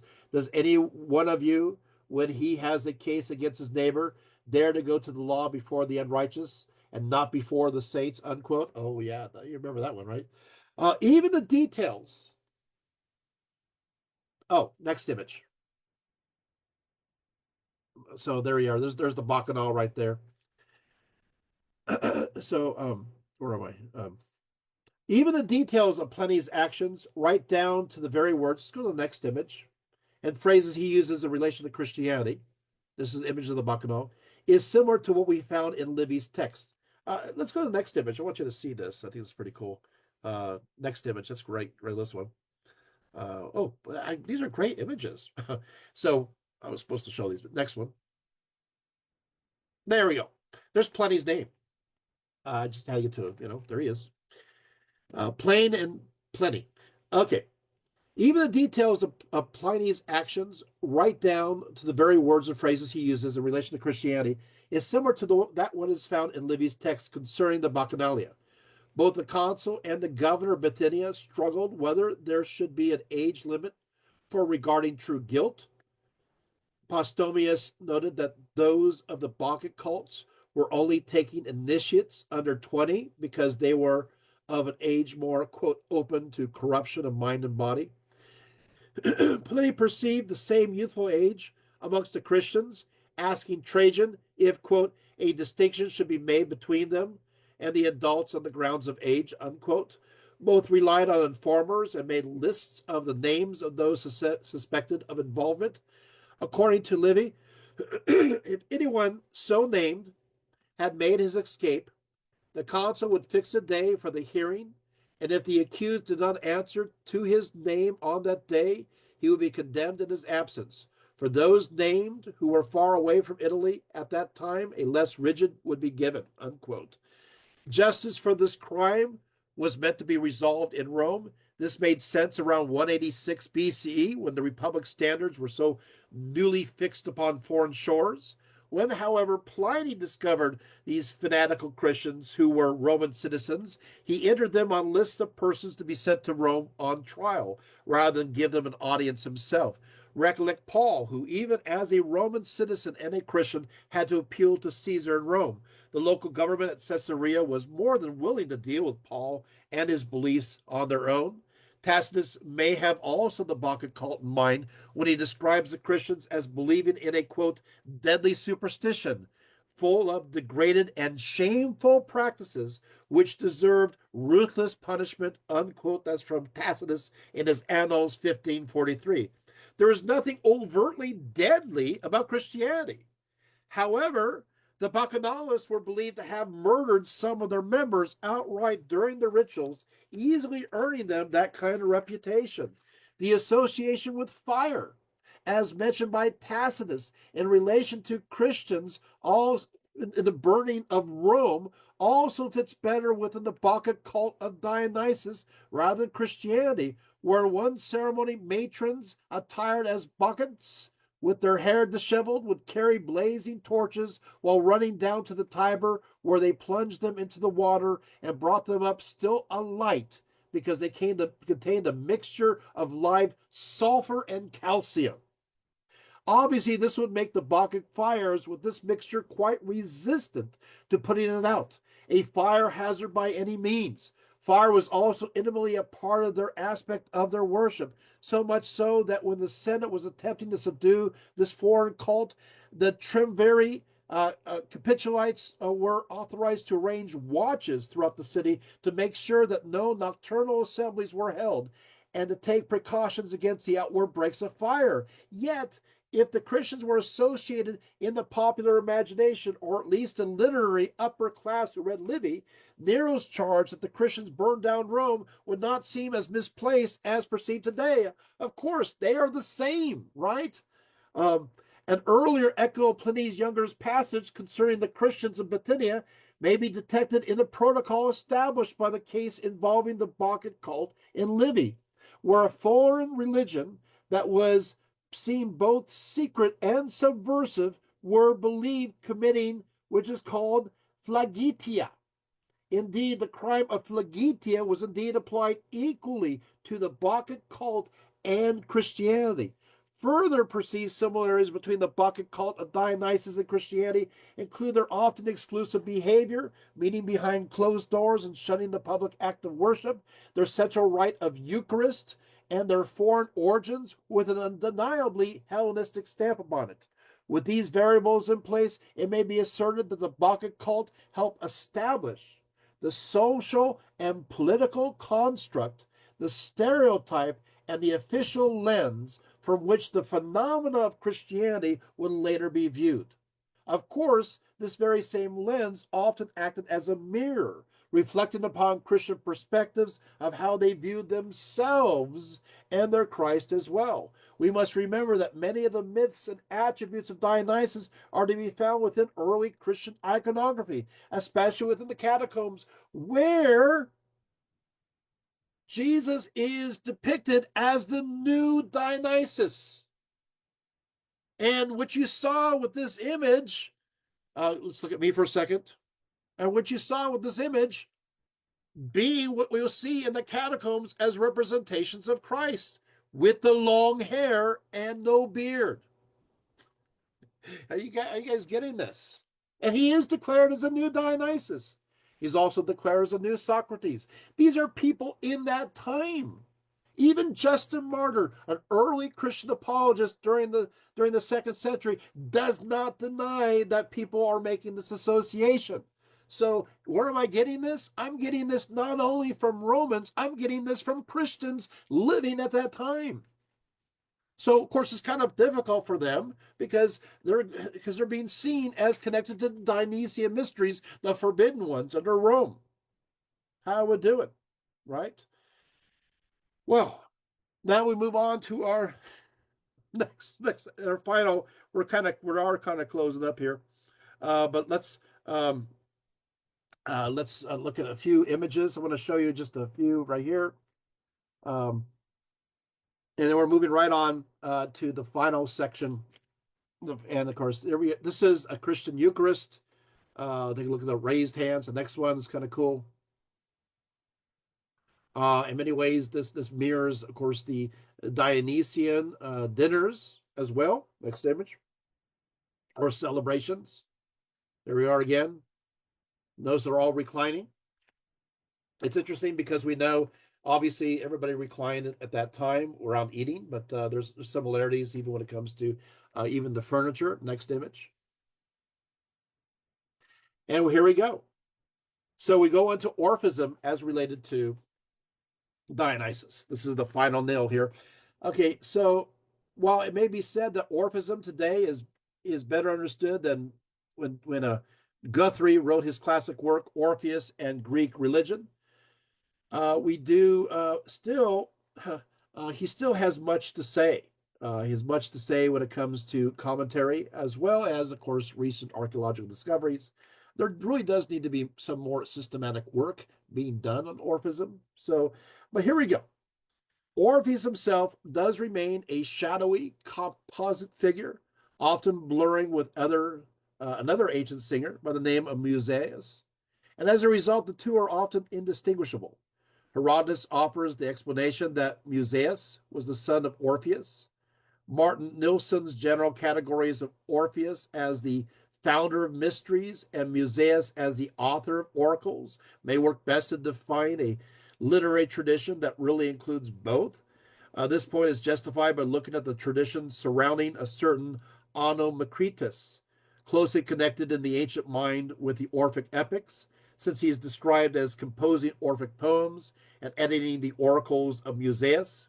According to Pausanias, Onomakritus took over the name of the Titans from Homer and instituted orgia for Dionysus and invented the story that the Titans caused the suffering of Dionysus.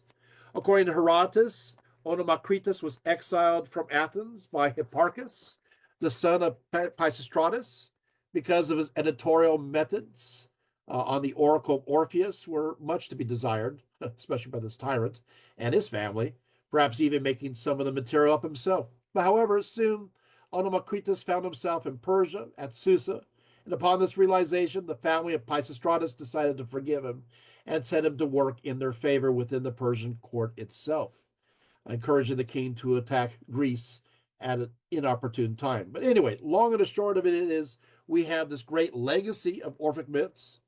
In addition to the works ascribed to Orpheus and Musaeus, we have also Orphic hymns that also are part of this.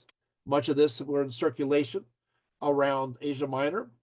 And also, another internal evidence reveals that the author of many of these hymns was a follower of Pythagoras. And so, so we have a connection that many did believe that even Pythagoras himself composed many of the sacred writings under the assumed name of Orpheus and was also a follower of Orphism. Another follower of Orphism happened to be, of course, Plato. And Orpheus has everything to do with Dionysus, and you will see that in just a few moments. So, as for Orpheus himself, next image, we are definitely dealing closely to the realm of legend, of myth. The reputed date for the musical sage resides somewhere prior to the time of Homer, a likewise shadowy and uncertain figure and composer of songs, right? Ideally, Orpheus is projected into the heroic age. We have a fly in our pristine ointment with Herodotus, who believes that the poems of Homer were earlier than all the rest, Orpheus included. As for his place of birth, the Argonautica for the 3rd century BCE says that has actually Orpheus himself declaring his origins. He says, "Thence I made all speed to snowy Thrace, to the land of the Libythrians, my own fatherland, and I entered the far-famed cave where my mother conceived me on the bed of the great-hearted Ogyges." Unquote. While as early as the time of Pindar in the 6th century BCE, Orpheus is mentioned as a participant in the expedition of Jason the Argonauts in search of the Golden Fleece. Most of the details of his supposed journey on the Argos arrive from Apollonius Rhodius, which dates around 240 BCE. Also, Valerius Flaccus from 80 CE, an anonymous poet from the 4th century CE. Despite the fact that Orpheus is not endowed with the typical strength of the other heroes on this voyage, he is possessed of the magical power of music, the ability to sing and play the lyre in such a manner as to stop the quarreling of his fellow crew members, move the Argos into the water of its own accord, make the dragon guarding the golden fleece to fall into a deep sleep, and even to calm the stormy seas, to make nature herself yield to his powers of enticement. In fact, at one point, he was even known to charm the crashing rocks as the Argos passed through his musical abilities. Let's look at me for a little bit. Beyond being a masterful, and I must add, mystical musician, Orpheus was also a leader in religious affairs, often officiating like a priest within certain contexts, whether performing inaugural sacrifices, inducting his crews in the mysteries of Samothrace, or performing purification rites at Malea. His prayers, in particular, were viewed as powerful weapon against evil and a force preserving good. Inevitably, we must bring up the famous story of Orpheus' descent into Hades for his wife Eurydice. According to Pausanias, writing in the 2nd century, in the scene of Hades, painted by Polygonus of Delphi, Orpheus is present without his wife, leading many to wonder if the reference to his wife was secondary in addition to the story. Yet, with this said, we do have a very well known relief of Orpheus and his wife and Hermes, dating about 400 BCE, early enough to reveal that the story of his wife was already well established and may constitute another tradition for one that's followed by Polygonus. So, who was the wife of Orpheus? Who is Eurydice? Let's go to the next image. Well, um, she was known as the wild-eyed and the wild-voiced. They were truly deeply in love. In some versions, she was a nymph from Thrace, or even a dryad, who was so enthralled by his music that she fell in love with this mere mortal and decided to become his wife. Unfortunately, fate played the cruel game of taking Orpheus's wife all too soon, the victim of a fatal snake bite. Next image. According to Virgil, she was actually fleeing an obsessed and unwanted lover when she accidentally stepped on the venomous snake. Destroyed in heart and soul, and even despairing of life itself for his love, so torn asunder from his warm embrace, Orpheus casts his pain into a plaintive and pathetic but beautiful song. Unaware of his divine invocation, shades and guardians of the dead alike were moved to the point where the gods permitted Orpheus to enter into Hades and bring forth his wife to life and love once more. Of course, what happens after that? For this, we have two versions. In the first, less known version, Orpheus actually succeeds in his harrowing mission, and the sweetness of love is renewed again to the flower of spring. This is the version according to Euripides and Alcestis and the poet Hermogenes. Yet, according to Plato, Orpheus was only permitted to see the ghost of his beloved wife rather than receiving his wife back in flesh and blood.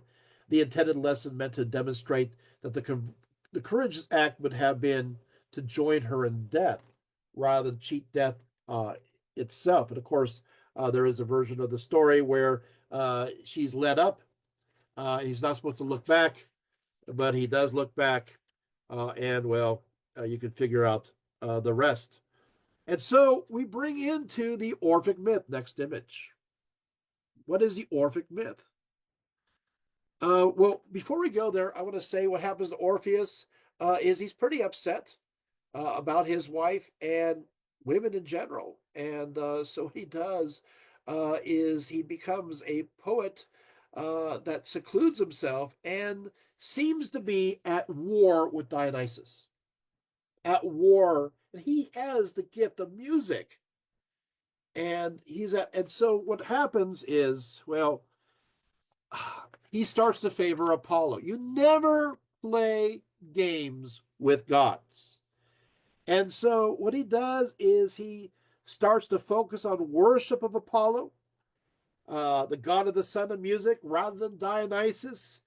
And in fact, he was described as habitually climbing up the great Mount Panagaeon every morning to worship this Olympian god. After a while, Dionysus became jealous of Orpheus and his solitary devotion to Apollo and the Olympian order, which represented the polar opposite of his dark, wild ways. Resolute to putting an end to the charade, Dionysus set his maenads, those frenzied female devotees of his mysteries, after Orpheus one night, and they proceeded to, yes, tear the poet limb by limb into tiny pieces. According to Virgil, specifically because of his poor treatment of the female sex after the death of his wife, a group of women, likewise in a Bacchic frenzy, he says, tore him apart. So we see this in more than just one source. Just when you thought it was over for Orpheus, there's more. Well, you see, while his body, what was left of it, remained in Thrace, the enraged women threw his head and lyre into the Hebros River. Next image. Where both head and musical instrument continued out to sea and onto the island of Lesbos.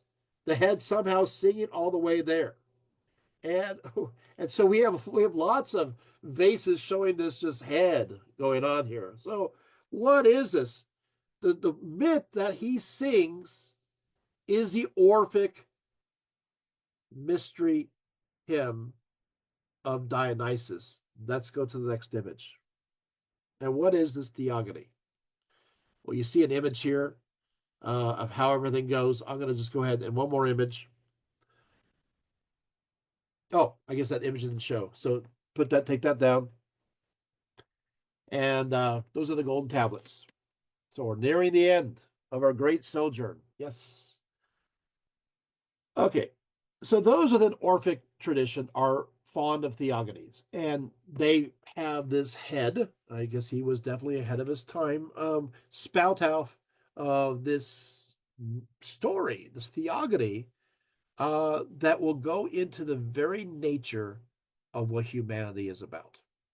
Here we go. This is really important. I can't leave this out of the Dionysian mysteries, the Orphic story. According to this story, the best way for me to do this without is I'm just going to quote Walter Burkert, and then I'll make some commentaries and I'll have some ancient sources too. But he gives a nice summary because here we go. Zeus, I'm going to actually substitute certain words. I don't want to use the word rape, but Zeus went unto, I'll be King James English. Zeus went unto his mother Rhea Demeter and sire Persephone. Wow. Then he went unto Persephone in the form of a snake and sired Dionysus. This would, of course, make Dionysus, this is important because you'll see where we're going. It's a lot bigger than this awful, awful theogony. And that is Dionysus, because of this, is mostly Zeus stuff. He's mostly spiritual stuff. He's mostly spirit. You guys got it? This is how you do it. Now, to the child Dionysus, he hands over the rule of the world, places him on a throne, and has him guarded by the Corybates. Who's going to be upset by all this? Well, he's married.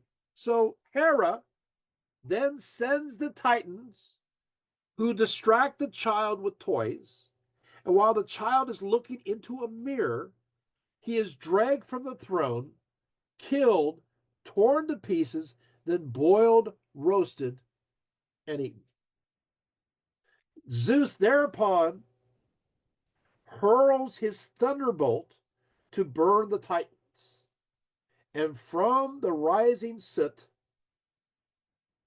there spring men, rebels against the gods who nevertheless participate in the divine. For the remains that were rescued and collected, Dionysus rises again. What happens here? You're going, oh, it's awful. It is an awful story. But what happens is this, and this is the big moment. This is a big moment in history. I'm sorry how it comes about. But here it is. Humanity then is put together from the ashes of the Titans and the ashes of Dionysus. The Titans are the material. Dionysus is the spiritual. So therefore, we have a titanic evil flesh and a Dionysian pure spirit. And so the mystery is, how do you get that spirit to return back to the realm of the gods, to have it resurrected as a new Dionysus? And all of a sudden, you just had an epiphany. Here it is. In this myth, the human condition is divided, as I said, between a divine Dionysian spirit and an evil titanic flesh. In the Greek world, the repressive titanic nature of man was proverbial, expressing an innate evil nature that is exhibited by disobedience, according to Plato, to authorities, parents, and laws. Right? This evil soma, this evil flesh, was considered a sema, or a tomb of the soul. So the flesh is considered a tomb of the soul. The followers of Orpheus gave this name Sema, right, the tomb, especially to the body, because the soul is punished for that which it is punished, and it seems to have this covering, the likeness of a prison, in order that it may be kept in custody, sozetai, until it has paid its due debt. Oh boy. You caught it, right? Whoa, this is pretty, this is where it comes from? Oh no. Sorry. This is long before Christianity. Long, long, long. Plato's 300s BC. This goes back, way back, way back. So what happens is a correlation to Christianity, because Orphism, right? There is this, in Orphism, there is this duality between the spirit and the flesh, this inward and divinely inspired goodness within the person in opposition to the inborn evil nature stemming from wicked beings, whether titans or, well, of course, Satan, right? You have this idea, and his demons, and an afterlife with rewards and punishments. I know it's hard to give you more elaboration. The Orphic belief in the soul as a divine part and the body as the impure part of man gave a deeper meaning in the ascetic and prohibitions, and often dictated their conduct that conformed to Pythagorean conventions. They made them more close to Pythagoras. And so what will happen is many of these ideas have a direct, very direct parallel in the verbiage of the Apostle Paul. You know, but buffet my body and make it my slave in order to serve, in order to save. You have this dualism going on there. The flesh is holding me back, and evil flesh. Oh yeah, of course the flesh is not evil per se. It is hamartia, which means imperfect. It's only when you intend to wrong, in your imperfect nature, poniros, that you do real evil. But that's all Greek to many people. Of course, then if you're just bad, it's kakos. Okay. Concerning the dismemberment of Dionysus, Plutarch states as follows. I got to give you some sources. He says, it would perhaps not be wrong to begin and quote lines from Empedocles as a preface. For here he says, allegorically, that souls paying the penalty for murders and the eating of flesh and cannibalism are imprisoned in mortal bodies.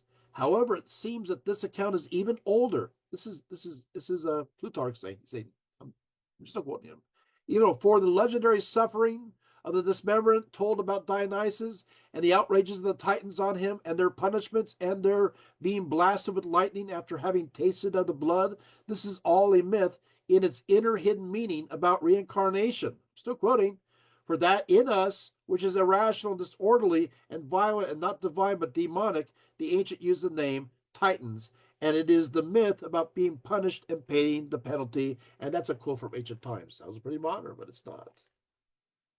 Plutarch argues in this work that to consume meat is unnatural to our true selves and part of the inferior titanic materiality tethered to us, arguing that we are not even equipped with the proper flesh-eating physical characteristics that are evident in meat-eating animals. Instead, he argues, we are to look to eat that which Dionysus produces for us, inclusive of the fruit of the vine. For Plutarch, to consume meat is to add to our materiality, our weighted physical and wretched titanic aspect, and so guaranteeing our reincarnation, as our fleshly selves cannot be shaken if we add to it. Wow. I mean, with everything, this member of Dionysus also connects with the agricultural cycles of the vine, as noted by Diodorus Siculus, who asserts that the name Dionysus was derived from the words hoino dosin, which translates as the fruit of the vine. And the reason why he was considered twice born was because first he was born when he emerged from the earth as a vine, considered the first birth, and then born again as each individual grape. Like his mother Demeter, Dionysus as the vine was from the earth, but he could only survive as a result of the rain arriving from his father, Zeus. Dionysus was therefore a result of both sky and earth, above and below, the physical and the spiritual. The crushing and boiling of Dionysus by the Titans, who were the sons of Gaia, mirrored the crushing and boiling of the vine to which the farmers did to make wine. Yet the fact that the grapes appear upon the vines the next spring in the same form as the earlier grapes represent resurrection, the new vine. Diodorus makes it clear that this interpretation arrives directly from the Orphic poems. The idea of metempsychosis, or the transmigration of souls, often identified with the Pythagoreans, marks Orphism in two ways. For one, it characterizes the following of Orpheus as believers in a life after death, of the continuation of the soul's existence as an individual entity before reaching the final destination, whether in the land of reward, in some cases Elysium, or in the realm of punishment, Tartarus. The soul is involved in a period of reincarnation, usually thought to last at least 3 cycles, if not more. Secondly, because Orphic circles held that a soul could reincarnate within an animal form, to kill any living thing was a scathing as committing suicide. Therefore, like the Pythagoreans, followers of Orphism avoided meat and animal products. As Burkitt notes, the apparent rival traditions of the Orphic and Pythagorean doctrines of metempsychosis are seen to coincide. When Pythagoreans from southern Italy, including Pythagoras himself, are mentioned along with Onomacritus as the true authors of Orphic poems, we see a connection, unquote. However, there are some differences between all three Bacchic, Orphic, and Pythagorean groups, since the nomenclature is based on different principles. Mystery, ritual, literature marked by the name of an author, and a historically fixed group with their master Dionysus as a god, Orpheus as a mythical singer and prophet, and Pythagoras a Samian of the 6th century. Even though the central myth of Orphism was Dionysic, the Bacchic tradition differed greatly from the followers of Orpheus, and furthermore, the two cults actually opposed each other. So there's still some opposition. This deep lying reason for this hostility appears in its true light only when we consider the transformation of the Bacchic sacrament, the homophagia in Orphic myth, since the central rite of the Bacchic orgia was the dismemberment and eating of an animal. You guys get that? While the Orphic ones are, no, we're vegetarian. The other Dionysians, see, we had different sects, right? Just like any belief system, right? People are broken up in different perspectives. So the homophagia literally means eating raw, characteristic of wild and uncivilized things of the forest. We eat when it's raw. And so you have this juncture there where there's fighting amongst them. Now, there's more. And this is we got page to go. That's it. The gold tablets related to Orphism appear to have started in southern Italy, spread to Thessaly, and then eventually went to Crete, with the various instructions and magical formula becoming more abbreviated as they traveled abroad. These gold tablets were buried with the ashes of the deceased. Let's take a look at one. According to the Hipponian and Palladian gold tablets, Dionysus was indeed a central figure connected to the salvation of the soul. Both the Palladian tablets in the second line declare, "Tell Persephone that Bacchus himself has released you," unquote. Next image. More importantly still, entrance, no, earlier, later. More importantly still, or is that the last one? The one that show up? Yes, there it is. Okay.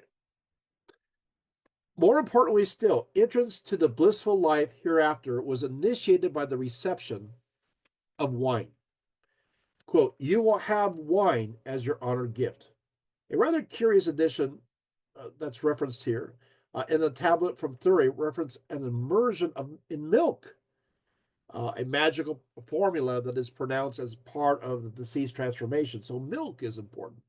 Of course, milk was directly related to Dionysus as much as wine. Milk was not only connected to life, birth, and even semen, but it was also connected to the stars. That what made the stars white was connected to milk. And yes, ladies and gentlemen, the Milky Way has been referred to that way since the 7th century BCE. You're learning too much. For example, Parmenides refers to the Milky Way as the place of the, quote, heavenly milk. According to Pindar, the souls of the righteous went along what he calls Zeus's way to the Isles of the Blessed. Posidonius refers to this road as the mystic way. As the early Pythagoreans, the soul was divine and originated from the stars, and so the righteous souls would go to the stars once more, to the Isles of the Blessed, which was mystically connected to the realm of heaven rather than of earth, and the road to get there was indeed the Milky Way. One of the references to the milk initiation is found in the document known as Theory 1, which I will read. But whenever the soul leaves the light of the sun to the right, I am well cautious, more than anything else. Hail you who have suffered the suffering, but this has never happened to you before. You have become a god from human. A kid has fallen into the milk. Hail, hail, you travel to the right, to the holy grassy meadow of Persephone, unquote. In this passage, the idea of one moving from God to human is equated with a kid falling into milk, and further identified with those moving along the right, connected with the righteousness as opposed to the left, which would lead, of course, obviously the right way will lead to the grassy meadow of Persephone, who is equated with the mother of Dionysus in the Orphic myth. The initiate was to surrender himself happily to the road leading to this paradise, this meadow, this milk of the Milky Way. Many scholars envision an actual ritual action whereby the initiate in the Orphic Mysteries is bathed in milk, representing his ascent. Of course, there are some variants. For a while, the Thury tablets appear to understand the realm of the blessed to be the sky. The Paullinia tablets will refer to the Isles of the Blessed in the realm below, with the milk interpreted as representing the plenitude or bounty of the Isles of the Blessed. According to Euripides, the maenads draw the milk of Dionysus from the streams and can even find milk by scratching the earth while under their divine frenzy, and milk will come forth. One maenad was described as striking her thysis against a rock, resulting in a sudden spring of milk bursting forth, like Moses and a staff, right? Another golden tablet mentions the falling of milk as equated to moving from human to God. This is in the Thury document 3 of the golden tablets. Also, many scholars agree that the first 3 lines of this tablet originated from the Orphic initiation ritual, for they repeat again in another document, Theory 4 and Theory 5 as well. So here it is. I'm giving away some of the mysteries. Take them up. Let's look at me. We see a golden tablet there. Let's see my face towards the end here. So it says, pure I come out of the pure, queen of the underworld, and both Euclus and Euboleus and all the other immortal gods, for I too maintain to be your blessed kind. But fate subdued me and all the other immortal gods with star-flung thunderbolts, and I have flown out of the grievous troublesome circle. I guess we're in the grievous troublesome circle, right? And I have passed with swift feet to the desired wreath, I have entered under the bosom of the lady of the house, the queen of the underworld. I have passed with swift feet from the desired wreath. Happy and blessed, you shall become God, the opposite of mortal. As a kid, I have fallen into the milk. Yeah. Once again, the reference to the thunderbolt may be connected to the entrapping of the Dionysian spirit within the Titanic flesh, right? Right? The Titans turned to ash by Zeus's lightning bolt, along with ashes of his son's spirit, and so being trapped in this troublesome circle of life and rebirth. The circle or wheel was definitely a part of the Orphic mysteries. For instance, vases discovered in Apulus depict Orpheus speaking to Persephone in the underworld with two wheels hanging from their house in the background. Proclus, of course, this is now Neoplatonism, also mentions the wheel in relation to Orpheus. He says, this is what those who are initiated by Orpheus to Dionysus and Core, which is Persephone, pray that they may attain to cease from the wheel and breathe again from ill. So, and of course, this reminds me of Hinduism and Buddhism and Jainism of samsara, right? The wheel of birth, life, death, and rebirth. Moving on up. There we have it. Release from the underworld was attributed to the power of both Persephone and Dionysus, as related by Polinia II golden tablets. He says, now you have died, and now you have been born. Thrice blessed on this day, tell Persephone that Bacchus himself has released you. An ox, you leaped into milk. A ram, you cast yourself into milk. You happy one will have wine as your honored gift. The references to animals in relation to the milk are curious and may either connect with the kinds of animal milk selected or, many have said, refer to houses of the zodiac. The ram is mentioned again in Pelea 1. Now you have died, now you have been born, thrice blessed on this day. Tell Persephone that Bacchus himself has released you. And it says pretty much the same way. It says an ox, you leaped into the milk. Quickly you leaped into the milk. A ram, you cast yourself into the milk. You, happy one, will have wine as your honored gift, and waiting beneath the earth the rewards the other blessed ones have. There is, of course, also as the soul descends, many of the tablets instruct the soul to keep clear of the first spring that they encounter. Most scholars agree that the first spring is the waters of Lethe, right? These are the waters of forgetfulness, which one is to drink to forget their previous life so that they may be able to reincarnate again. So you must, according to these golden tablets and other writings, you must pass this first spring, and then means, which of course, this way you bypass reincarnation, and to seek the eternal life. You're going to seek eternal life without rebirth. Passing the first spring, the soul is to continue on to the spring of memory. Sometimes it's a lake of memory, which is located on the, remember this for notes, right? It's located on the right side of Hades. Although one tablet from El Therma says the soul is ahead for the spring on the left side of Hades. Oh, let's hope it's the right side. I don't want to confuse you. The variation should be attributed to the eclectic nature of these tablets in general, for they are product of popular culture. In the Sfaktot tablet of the 2nd century, a cypress tree accompanies this final spring. So look for on the right-hand side of Hades, it says, I am parched with thirst and I perish, but give me to drink of the ever-flowing spring on the right with the cypress. Who are you? Where do you come from? I am the son of earth and starry heaven. With the question asked, the new deceased knows to identify himself as part of both heavens and earth. And here it is, another tablet. The Hipponian tablet, discovered in 1969, says as follows. This grave belongs to memory, for this time when he shall die. On the right side of the well-fitted house of Hades is a spring, and close to this stands a shining cypress. And around this place the descending souls cool themselves.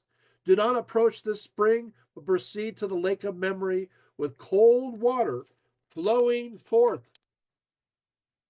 There are guardians here, and they will ask you with shrewd speech, what are you looking for in the deadly darkness of deadly Hades?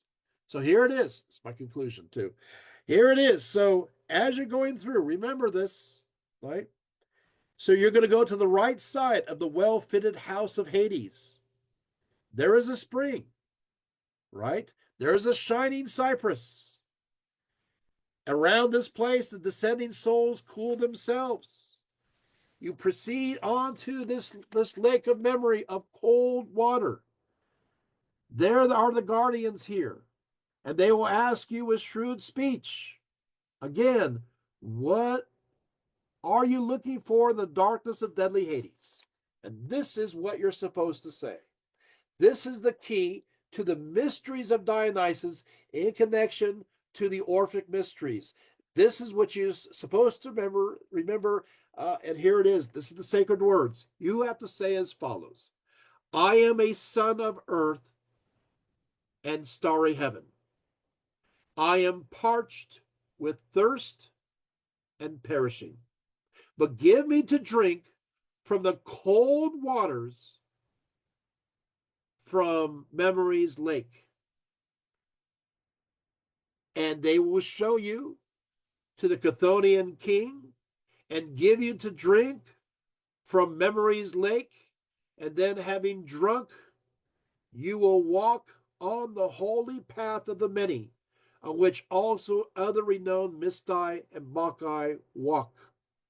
You will drink of this water, this living water that will enable you to live again, to live for all eternity. This water is cold, it is fresh, it rejuvenates the soul, and it brings you straight into the starry skies of heaven, because you have recognized that you are connected to the earth, but you are also connected to the sky. And at that moment, you are liberated and move on into eternity. And that is the Dionysian mysteries. So you can see how important it is to know these mysteries in connection to so many beliefs, even widely held beliefs today. And I find these parallels very intriguing. It does reveal connections of our shared humanity, how we observe things in many similar fashions, and maybe how all these stories interrelate. One thing for sure, however, is understanding Greco-Roman religions within the context of Christianity. Whether one agrees or disagrees, there's still a very strong and direct conversation going on between them. Who says so? Early Christians say so, as well as Roman authors. If you're interested in finding out for yourself their own opinions of this, which I have mentioned, I will say you want to start off by reading Justin Martyr, who is considered a saint of the Catholic Church, who talks about the mystery cults and how they relate to Christianity.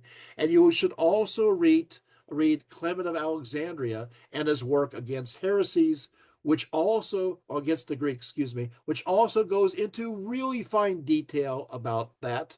And you should also read Irenaeus as well. I mean, I'm giving you names. So this is no mystery to early Christians, the parallels. From their perspective, truth is truth, no matter the source. However, they believe that they hold the uncorrupted source, the final interpretation. But then again, you'll have the same thing with Islam, looking back at Christianity and Judaism. It's not that people haven't thought of these ideas. It's the fact that how these ideas are put together. There's the old saying, people say, hey, your soul needs to be saved. Well, you got to know that there's such thing as a soul in order to know that it's being saved. And before you think, oh, that sounds like Christianese, guess what? It isn't. The idea of the salvation of the soul is very much Plato. It's very much Pythagoras. It's very much part of the Dionysian mysteries, which are long before the formation of Christianity. So we have to remember that too. History gives an important context to these ideas, if only we allow ourselves to research and find out for ourselves. Thank you so much and have a great evening.